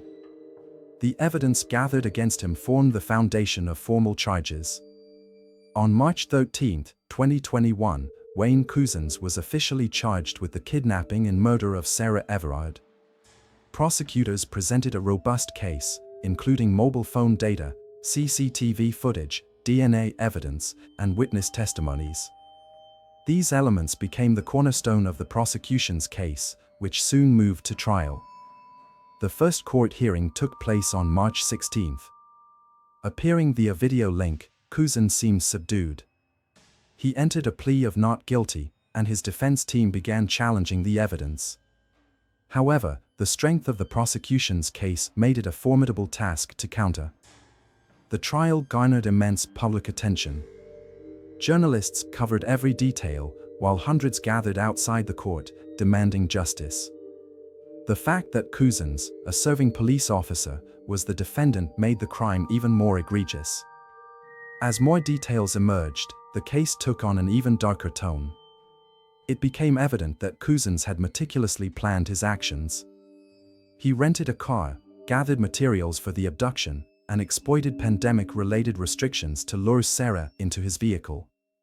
Posing as a law enforcement officer enforcing COVID-19 regulations, he used his badge and authority to gain Sarah's trust, a betrayal that proved fatal. Forensic analysis confirmed that Sarah's death was caused by strangulation. Evidence found in Couzens' home, car, and at the crime scene matched the prosecution's timeline of events. Items such as plastic wrapping used to restrain Sarah and her clothing further implicated him. During the trial, it emerged that Couzens had a history of inappropriate behavior that had gone unaddressed by police oversight mechanisms. This revelation sparked outrage and calls for systemic reform within law enforcement. Public demands extended beyond convicting Couzens to holding the system accountable for its failures. On September 30, 2021, the court delivered its verdict: life imprisonment without the possibility of parole. This sentence reflected the severity of the crime and the profound breach of public trust. The judge emphasized that Couzens' actions had undermined the fundamental relationship between citizens and the police, necessitating the harshest punishment. For Sarah's family, the verdict offered some solace, though their lives would never be the same. They expressed hope that Sarah's story would serve as a lesson to prevent similar tragedies in the future. Following the sentencing, the UK was swept by a wave of public outrage. The murder of Sarah Everard by a police officer ignited a nationwide reckoning on women's safety and trust in law enforcement. Protests and vigils began in London and quickly spread across the country. One of the largest movements was #ReclaimTheStreets, which united thousands of women demanding greater protection from violence and systemic reforms. The movement's central message that women have the right to move freely and safely at all times resonated deeply. The phrase "it could have been any of us" became a powerful symbol of solidarity, highlighting the pervasive threat of violence against women. The protests also cast a spotlight on police accountability. Many question how someone like Couzens, with a history of complaints, could remain in the force. Revelations of prior allegations against him, which had been overlooked, fueled calls for an overhaul of police oversight. The public demanded an acknowledgement of systemic failures and decisive action to prevent future abuses. Under mounting societal pressure, Home Secretary Priti Patel announced an independent inquiry into the circumstances that allowed Couzens to remain in his position. Reforms were introduced, including stricter vetting procedures for police recruits and improved mechanisms for investigating complaints against officers. Additionally, initiatives to enhance street lighting and expand CCTV coverage were launched. Efforts also focused on improving police-community relations. Authorities pledged greater transparency in law enforcement operations and accountability for misconduct. Educational programs aimed at addressing discrimination and violence within the police force were rolled out. Sarah's family supported the public movement, stating that their daughter's memory should inspire change. They expressed hope that her death would catalyze a transformation, making society safer for everyone. Sarah's legacy became a rallying point for countless women who began sharing their own experiences of violence, breaking the silence and challenging the stigma surrounding such issues. However, alongside calls for change, sharp divisions emerged. Authorities faced criticism for their response to protests, particularly after police dispersed a peaceful vigil in London, citing breaches of pandemic restrictions. The forceful actions sparked a new wave of outrage and ignited debates over the right to assemble and the freedom to protest. Sarah's story remained a potent symbol of why systemic transparency is vital and why citizens must be protected from all forms of violence, including that perpetrated by those entrusted with upholding the law. Her tragedy became a profound societal lesson and a catalyst for efforts to make life safer for women across the UK. Sarah Everard's death left an indelible mark on her family, friends, and millions around the world. Her name became a symbol of the fight for women's safety and justice, inspiring a wave of social initiatives in her memory. In March 2021, just weeks after her tragic death, vigils were held in London and other cities. One of the most poignant was an unsanctioned gathering at Clapham Common, near the site of Sarah's abduction. People arrived with flowers, candles, photos, letters, and signs demanding change. Despite strict police measures aimed at preventing large gatherings due to pandemic restrictions, thousands came together to honor Sarah. The Everard family expressed gratitude for the support they received during their darkest hours. They established a charitable foundation in Sarah's name, dedicated to funding programs that assist victims of violence and promote educational initiatives on women's safety. The fund quickly gained public attention and support from major organizations. Long-term projects inspired by Sarah's story began to take shape. One such initiative focused on creating safe walking routes in major UK cities, featuring enhanced lighting, CCTV coverage, and emergency call points. Another involved mobile apps enabling real-time reporting of suspicious activity. These initiatives aimed to ensure that public spaces felt safer for everyone. Sarah's tragic death also brought attention to broader issues of violence against women. This momentum pushed the government to consider and enact stricter laws addressing sexual violence and harassment. New measures included tougher penalties for stalking and stronger safeguards against abuses of power by law enforcement officials. In 2022, a memorial bench was installed at Clapham Common in Sarah's memory.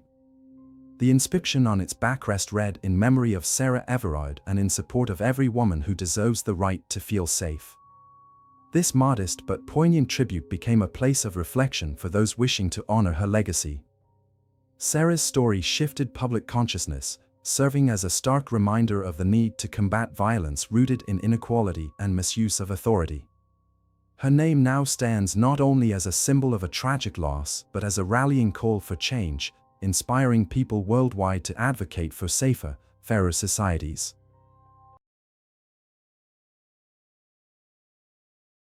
On a warm August evening in 2018, in a quiet suburb of Philadelphia, the life of Christina Carlin Craft was abruptly cut short under mysterious and brutal circumstances. A young and successful model who graced the pages of glossy magazines found herself at the center of one of the most shocking crimes that rocked the local community. What led her to a fateful encounter with the individual who took her life? This question is the key to a story filled with enigmas, despair, and the quest for justice. Christina Carlin Craft was born in South Jersey, USA. From a young age, she exhibited a keen interest in the modeling industry and the entertainment sphere. With her green eyes, chestnut hair, and olive-toned skin, Christina had Russian, German, and Swedish roots. This unique appearance drew attention, and soon she began to take her first steps in her modeling career. In the early 2010s, Christina actively collaborated with various modeling agencies, striving to establish herself in the industry. Her determination and natural charisma allowed her to participate in photo shoots for renowned brands and magazines. However, the path to success was not easy, and Christina faced numerous challenges typical of the competitive world of fashion. Despite the difficulties, Christina continued to work diligently, honing her skills and expanding her portfolio. Her professionalism and dedication gradually bore fruit, opening new opportunities in the modeling realm. Thus, the early years and the beginning of Christina Carlin Craft's career were characterized by a pursuit of self-realization in the modeling industry, overcoming obstacles, and a gradual ascent to success. Christina Carlin Craft gradually established herself in the modeling industry, earning a reputation as a hardworking and charismatic model. Her career began to flourish after participating in several major projects that became turning points. One of her significant achievements was collaborating with well-known magazines such as Vanity Fair, Maxim, and Playboy. For each publication, Christina showcased her versatility, effortlessly embodying various personas. With her striking appearance and natural charm, she became popular among professional photographers. Working in the modeling industry opened doors for Christina into the world of glamour. She faced an intense schedule, shooting on different continents and attending numerous public events. It was a challenging path where competition reached its peak, but Christina proved capable of withstanding the pressure. Christina placed particular emphasis on professionalism and maintaining connections. She understood the importance of finding common ground with clients and agents. This helped her secure consistent offers, expand her network, and confidently move forward. One of the traits that distinguished Christina from other models was her commitment to self-improvement. She constantly worked on herself, refining her poses, posture, and emotional expressiveness. Many colleagues and acquaintances noted her willingness to experiment and her eagerness to learn new things. However, Christina's ambition for success extended beyond mere photo shoots. She also had a keen interest in design and art. She enjoyed exploring how unique looks were created for the runway and magazines, as well as participating in the process of crafting photo sessions. The peak of Christina's career coincided with a surge in attention to social media. She utilized Instagram as a platform to showcase her work, regularly posting snapshots from shoots and sharing her thoughts on fashion and beauty.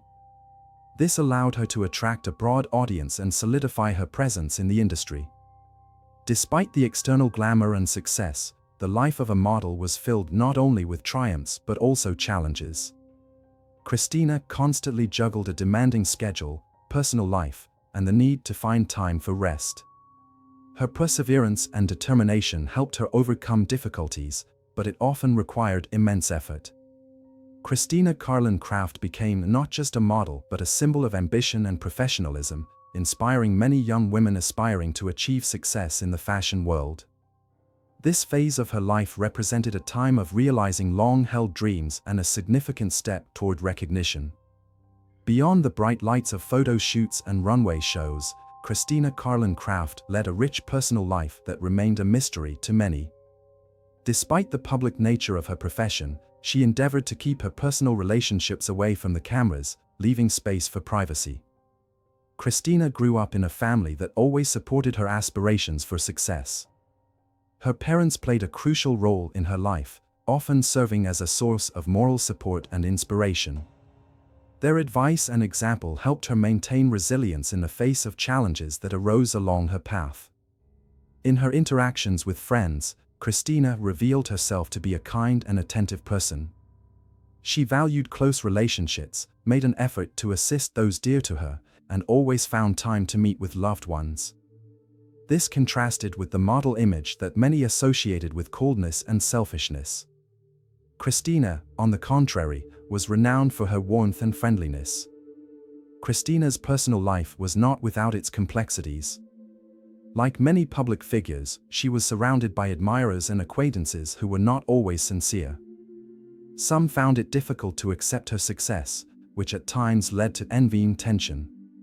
However, Christina strived to maintain a positive outlook, focusing on those who genuinely cared for her. During the peak of her professional career, Christina engaged in romantic relationships that, according to those close to her, held significant meaning. However, maintaining a balance between her career and personal life proved to be a formidable challenge. A demanding shooting schedule, travel, and client meetings often hindered her ability to cultivate stable relationships. A key aspect of her life was her pursuit of harmony.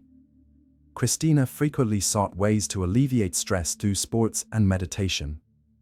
She had a passion for travel, drawing inspiration from diverse cultures and new locales. This quest for inner balance enabled her to maintain clarity of mind and stay focused on her goals.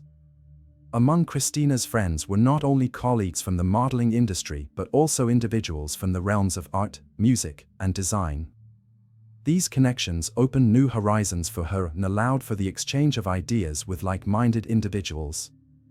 She believed that genuine relationships are built on mutual respect and understanding, regardless of social status or professional differences.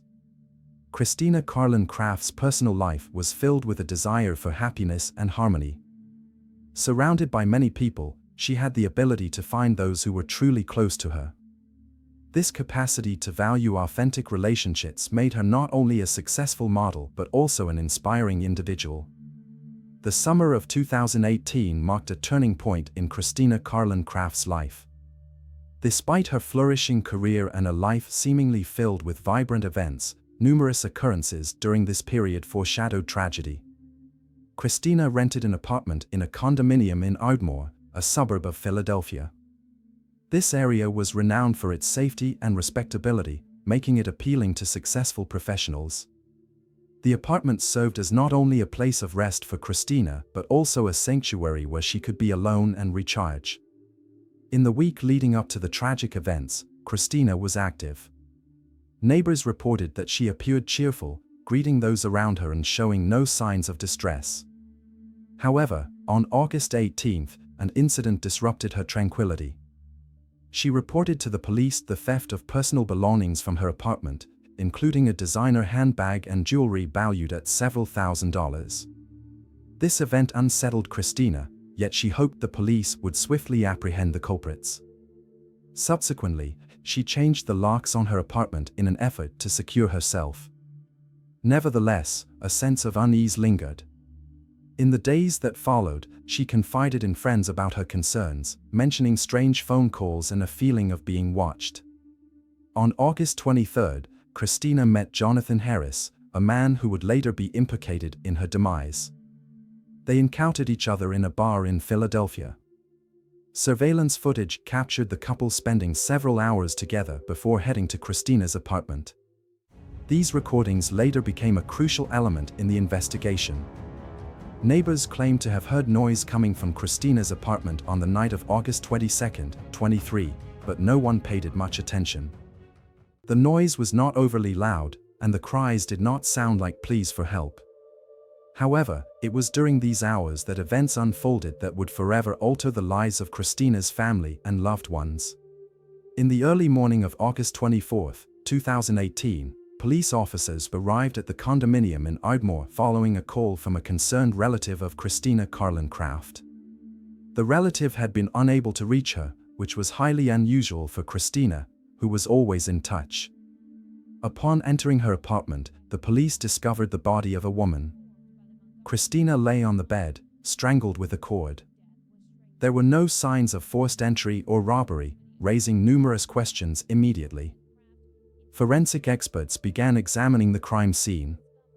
Signs of a struggle caught their attention: overturned furniture, torn bed linens, and damaged decorative items in the bedroom. These details indicated that Christina had fought back against her assailant until the very end. Despite the absence of visible signs of forced entry, experts speculated that the killer may have been familiar with Christina and allowed into the apartment willingly. The police scrutinized surveillance footage from the building and the street. The recordings showed Christina returning home accompanied by a man on the evening of August 23. The cameras captured them entering the building together, after which Christina led her guest to her apartment. The preliminary forensic examination determined that the cause of death was asphyxiation due to strangulation with a cord.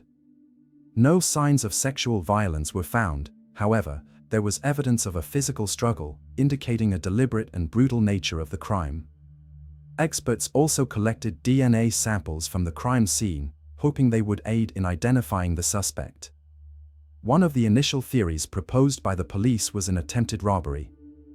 Despite the absence of clear signs of theft, a previous history of items disappearing from the apartment prompted investigators to consider this hypothesis. Nevertheless, the lack of forced entry and the presence of valuable items left behind weakened this theory. Simultaneously, investigators began interviewing neighbors and acquaintances of Christina. Many claimed she had not mentioned any conflicts or threats against her, although she had appeared noticeably tense in the days leading up to the incident.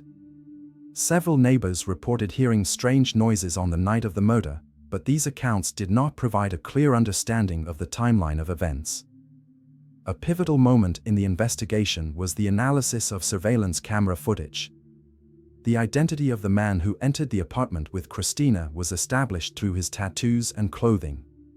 He was identified as Jonathan Harris, previously convicted of theft and robbery. This revelation marked a significant breakthrough in the case, providing investigators with a direction for further inquiry. The discovery of Christina Carlin Craft's body and the subsequent developments shocked not only her loved ones but also the public. The model circle was taken aback that such a tragedy could occur in a relatively safe neighborhood, regarded as one of the best places to live. The police prioritized Christina's murder, promising to find the perpetrator as swiftly as possible and to uncover all circumstances surrounding the incident. Ahead of them lay a complex and multifaceted process of seeking the truth. Following the discovery of Christina Carlin Craft's body, the Montgomery County Police launched an extensive investigation. Detectives understood that time was against them, and every missed detail could hinder the capture of the murderer. An operational headquarters was immediately established to coordinate the efforts of the investigative team. The first step involved processing the crime scene. Forensic experts documented all possible evidence, including fingerprints, fabric fibers, and biological materials. Particular attention was drawn to the DNA samples found on the cord used to strangle Christina. These samples became crucial in identifying the suspect. Investigators also meticulously examined the apartment. Given that the locks on the door had been recently replaced, the investigation ruled out the possibility of a break-in. This supported the hypothesis that Christina had willingly let the murderer in. Surveillance footage emerged as one of the primary sources of information. Detectives reviewed dozens of hours of video to establish the exact time Christina returned home and to identify the man accompanying her. The footage clearly captured the suspect's face and tattoos. Later, this information was used to create wanted posters. Additionally, recordings from nearby cameras were analyzed to determine the suspect's movements before and after the crime. This enabled the police to track his whereabouts and identify potential hiding places. Interviews with neighbors confirmed that on the evening of August 23, Christina returned home accompanied by a man. Some residents heard noises and screams but did not consider them alarming enough to call the police. These testimonies helped reconstruct the overall picture of events. Friends and family of Christina were also questioned. None of them recognized the man with whom she spent her final hours. This indicated that their acquaintance had occurred shortly before the tragedy. A key moment came with the use of the DNA database. The materials collected from the crime scene matched the profile of Jonathan Harris, who had a prior record of several offenses, including robbery and violence. His name was already in police archives, allowing for the swift identification of the suspect. Detectives also discovered that Harris had been released from prison just weeks before Christina's murder. This added another layer to the suspect's profile. He was a person with a criminal past, prone to violent behavior. After identifying Jonathan Harris, the police initiated a large-scale manhunt. His photograph and description were disseminated to police stations across the state and published in the media. Officers checked potential hideouts, interviewed acquaintances, and tracked his movements. A few days later, on August 28, 2018, Harris was apprehended in Allentown County. He attempted to evade capture but was recognized due to the wanted poster circulated by the police. Upon his arrest, a phone was seized, containing crucial evidence, including messages confirming his connection with Christina on the day of her murder. Jonathan Harris did not immediately confess to his guilt. In the initial interrogations, he claimed that he and Christina had met by chance and that the murder occurred accidentally during an argument. However, the evidence collected by the police indicated a premeditated nature of the crime. Interrogations and a collection of evidence became the foundation for formulating the charges. The police completed the initial phase of the investigation, but a complex process of proving the suspect's guilt in court lay ahead. Following the arrest of Jonathan Harris on August 28, 2018, the Allentown police transferred him to the investigative team from Montgomery County. Harris, previously convicted of a series of violent crimes, emerged as a key figure in the murder case of Christina Carlin Craft. His arrest marked a significant breakthrough in the investigation, yet the detectives faced the challenge of establishing his involvement. Upon his arrest, Harris exhibited signs of nervousness but attempted to maintain his composure. He denied his guilt, claiming that a conflict had occurred between him and Christina, which allegedly ended in a tragic accident. However, the police already possessed evidence that cast doubt on this narrative. Items found in Harris' possession, including a phone with messages and surveillance footage, played a crucial role. These pieces of evidence linked him to the crime scene and the final hours of Christina's life. During the first interrogation, Harris admitted to meeting Christina at a bar in Philadelphia on the evening of August 23. He asserted that she invited him to her home to continue the evening. According to Harris, a quarrel ensued, fueled by alcohol-induced disagreements. He described the situation as a sudden outburst, which supposedly led to the tragedy. However, investigators noted numerous inconsistencies in his statements. Harris could not explain why signs of a struggle were found at the crime scene, and the act of strangulation with a cord clearly indicated intentionality. Moreover, his account of the time spent in the apartment did not align with the surveillance footage. The investigation relied on the gathered evidence. DNA analysis found on the cord and in other areas of the apartment matched Harris' samples with absolute certainty. This effectively undermined his attempts to deny involvement. Additionally, messages found on his phone suggested aggressive intentions. The police presented Harris with photographs from surveillance cameras. The images showed him exiting Christina's home on the morning of August 24, while the model's body lay in the bedroom. These recordings ultimately dismantled his defense. Under the weight of the evidence, Harris altered his testimony. During one interrogation, he confessed to strangling Christina but continued to insist that it was done in a fit of rage. Nevertheless, the investigation classified Harris' actions as premeditated murder, considering the circumstances and nature of the attack. Shortly after his confession, the Montgomery County District Attorney's Office charged Jonathan Harris with first-degree murder. He was also charged with aggravated assault and unlawful entry. Harris' arrest marked a significant step toward achieving justice, yet his contradictory statements rendered the upcoming trial a challenging endeavor. The public closely followed the developments, while Christina's family hoped for justice. The trial of Jonathan Harris commenced in late 2018 and became a pivotal moment in the case of Christina Carlin Craft. The proceedings garnered immense public and media interest, as the case not only shocked with its brutality but also raised numerous questions about safety and justice.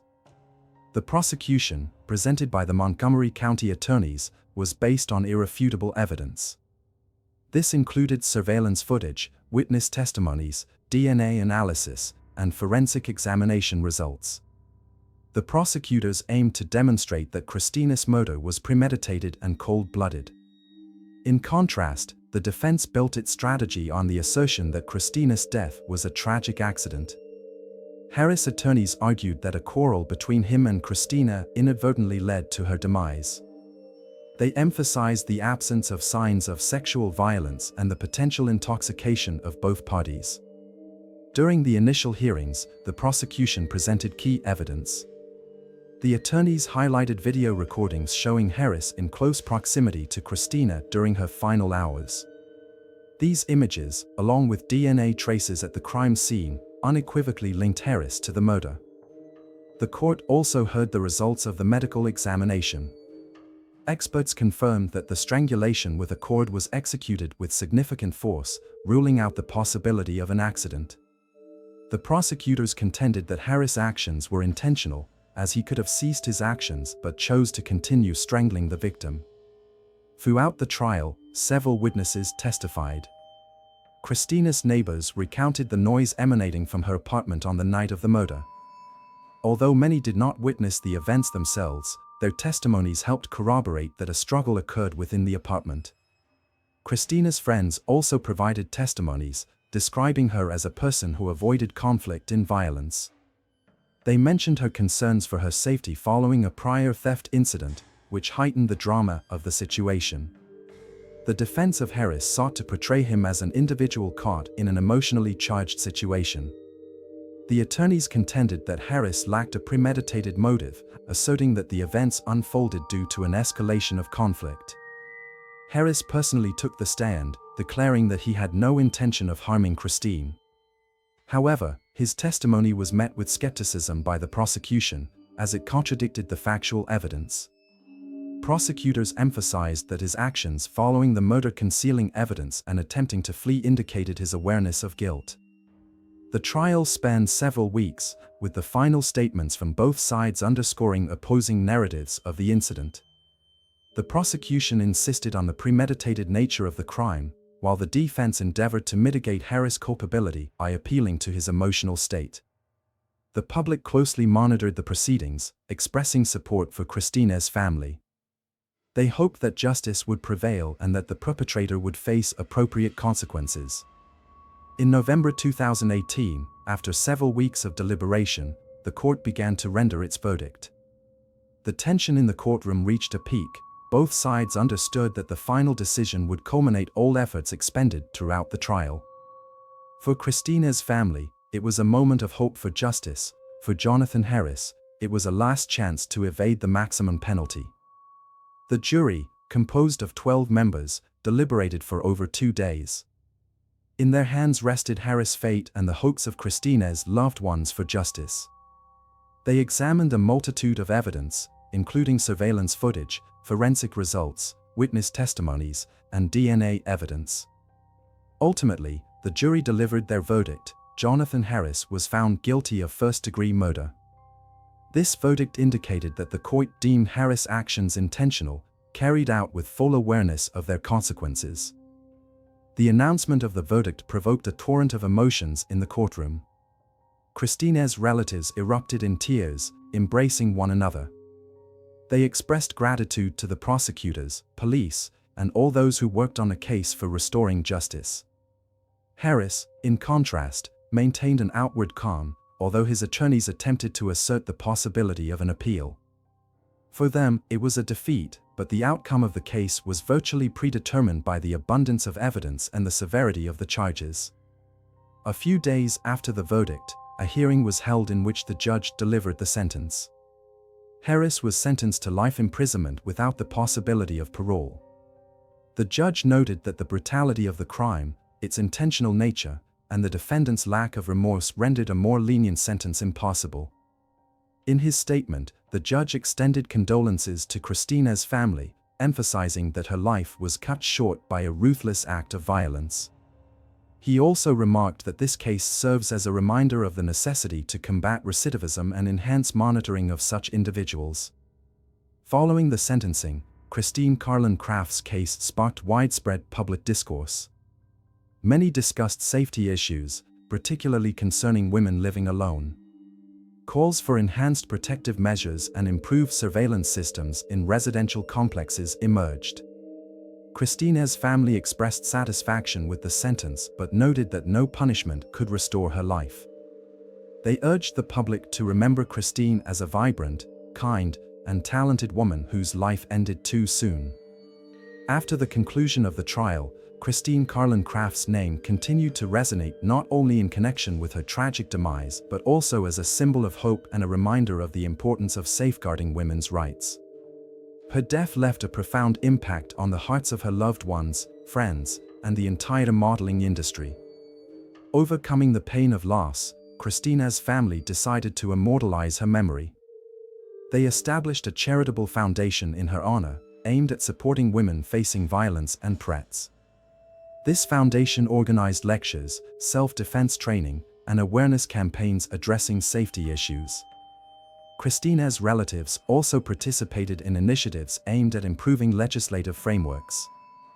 They advocated for stricter monitoring of repeat offenders and enhanced preventive measures against violent crimes. The modeling community also took action. Christina's colleagues and friends organized charity fashion shows in her memory. The funds raised during these events were directed toward supporting educational programs for young women aspiring to careers in the fashion industry. Her story inspired many designers and photographers who used their creativity to express support and respect for her life. A well-known magazine featured a photo shoot dedicated to Christine, showcasing her colleagues working on projects she once dreamed of realizing. Some time after her passing, a documentary aired on television, focusing on Christina's life and career. The film highlighted not only her achievements but also the personal struggles she faced while navigating the challenges of the industry and life in a big city. This project served as an opportunity to remind people of the importance of maintaining humanity and caring for others, even in a world filled with competition and pressure. Every year, on her birthday, Christina's friends and family gathered to celebrate her vibrant life. These gatherings have become not only a way to honor her memory but also a reminder of the importance of cherishing every moment and protecting those in need. The story of Christine Carlin Craft is not merely a tragedy but a lesson for society about the fragility of human life and the necessity of remaining vigilant. Her memory lives on in the hearts of those who knew her and in the actions inspired by her life.